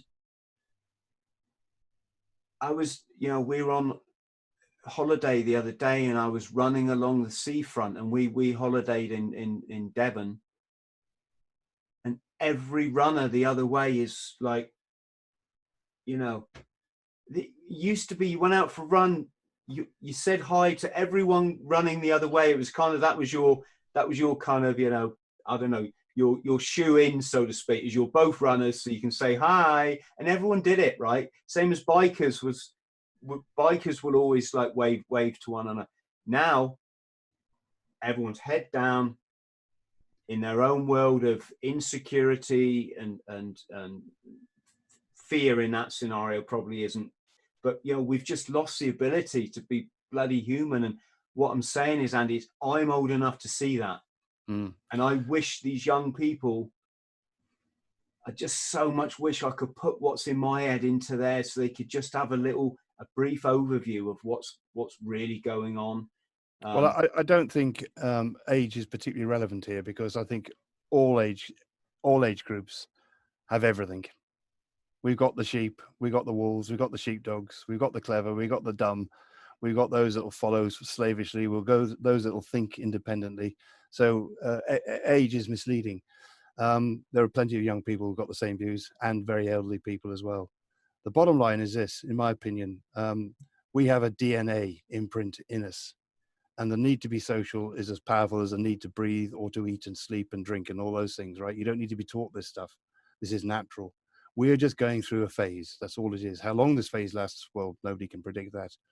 But I think the growing awareness of everything you've just alluded to, the dark state, the real agendas going on in this world at the moment, that can only take time to absorb and filter down to the critical mass.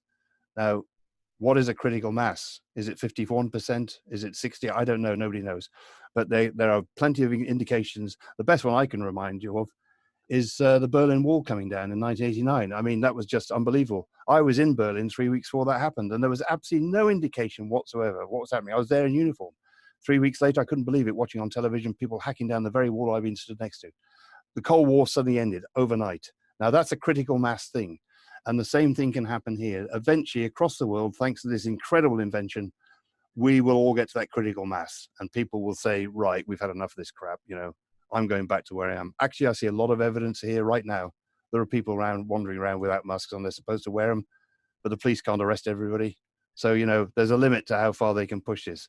And maybe there is an agenda, and maybe those of us that think in a slightly quasi-paranoid way will have worked out the agendas and how far this is going. And Orwell is a classic example. But I'm also a very positive, optimistic thinker, and I always look for the positive in things, because without that, I wouldn't be here.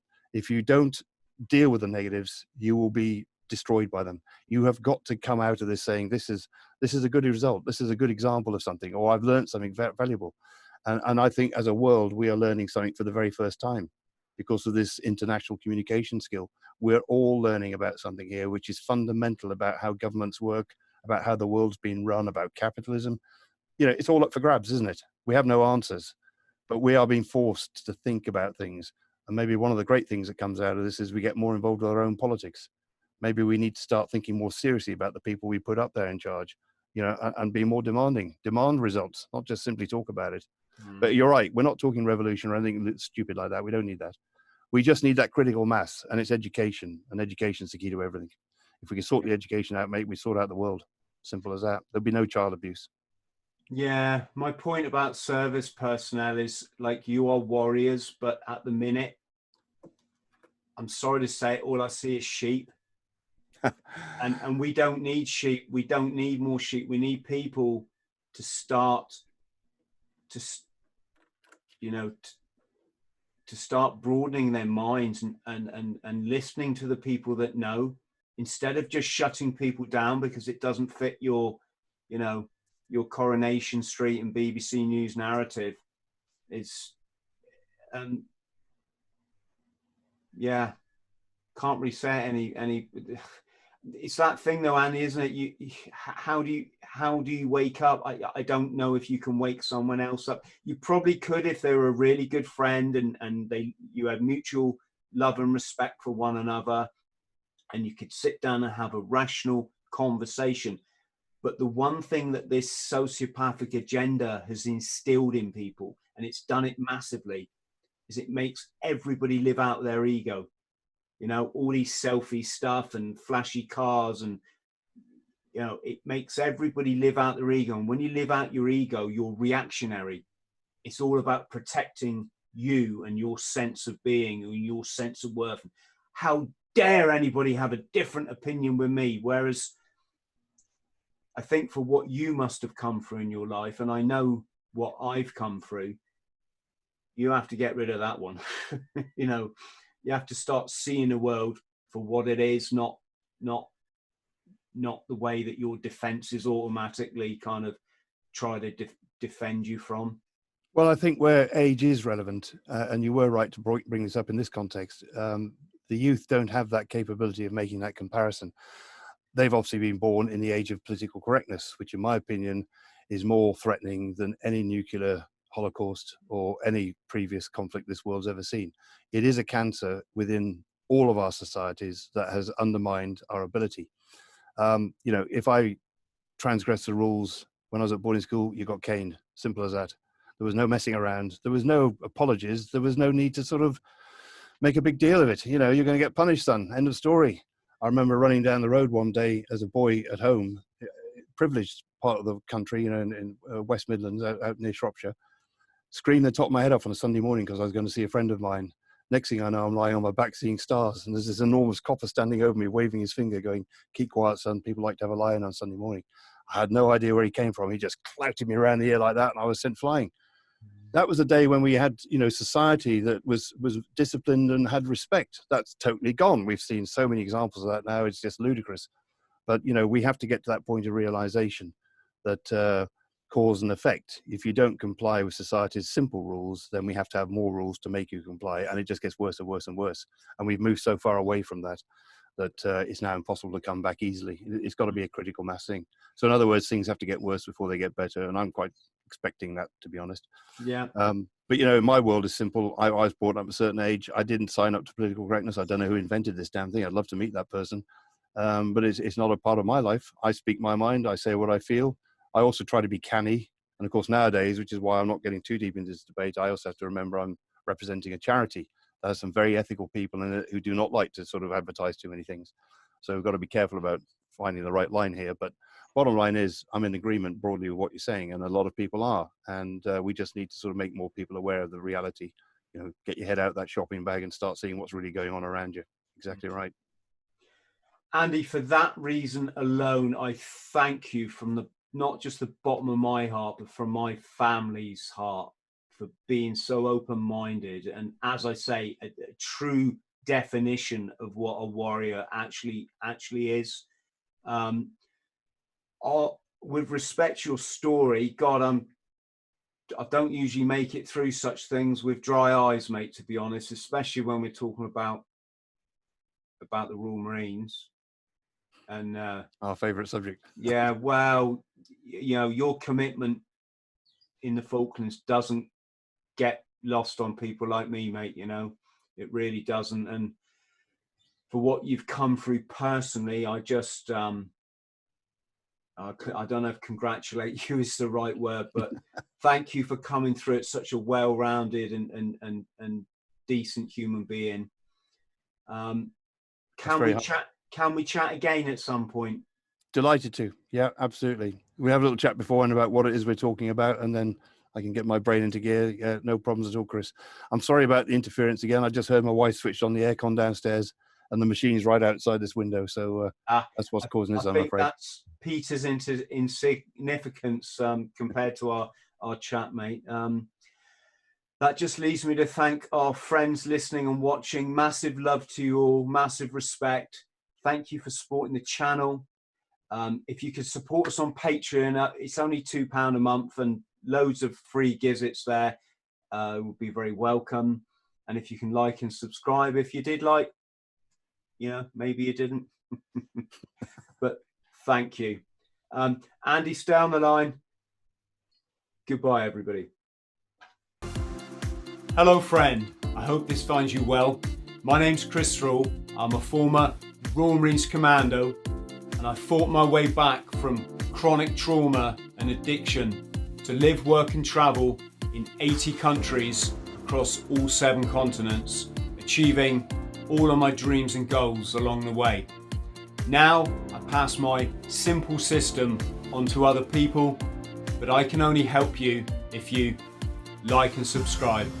So please do so, because you get one life, and if you live it right, one is enough.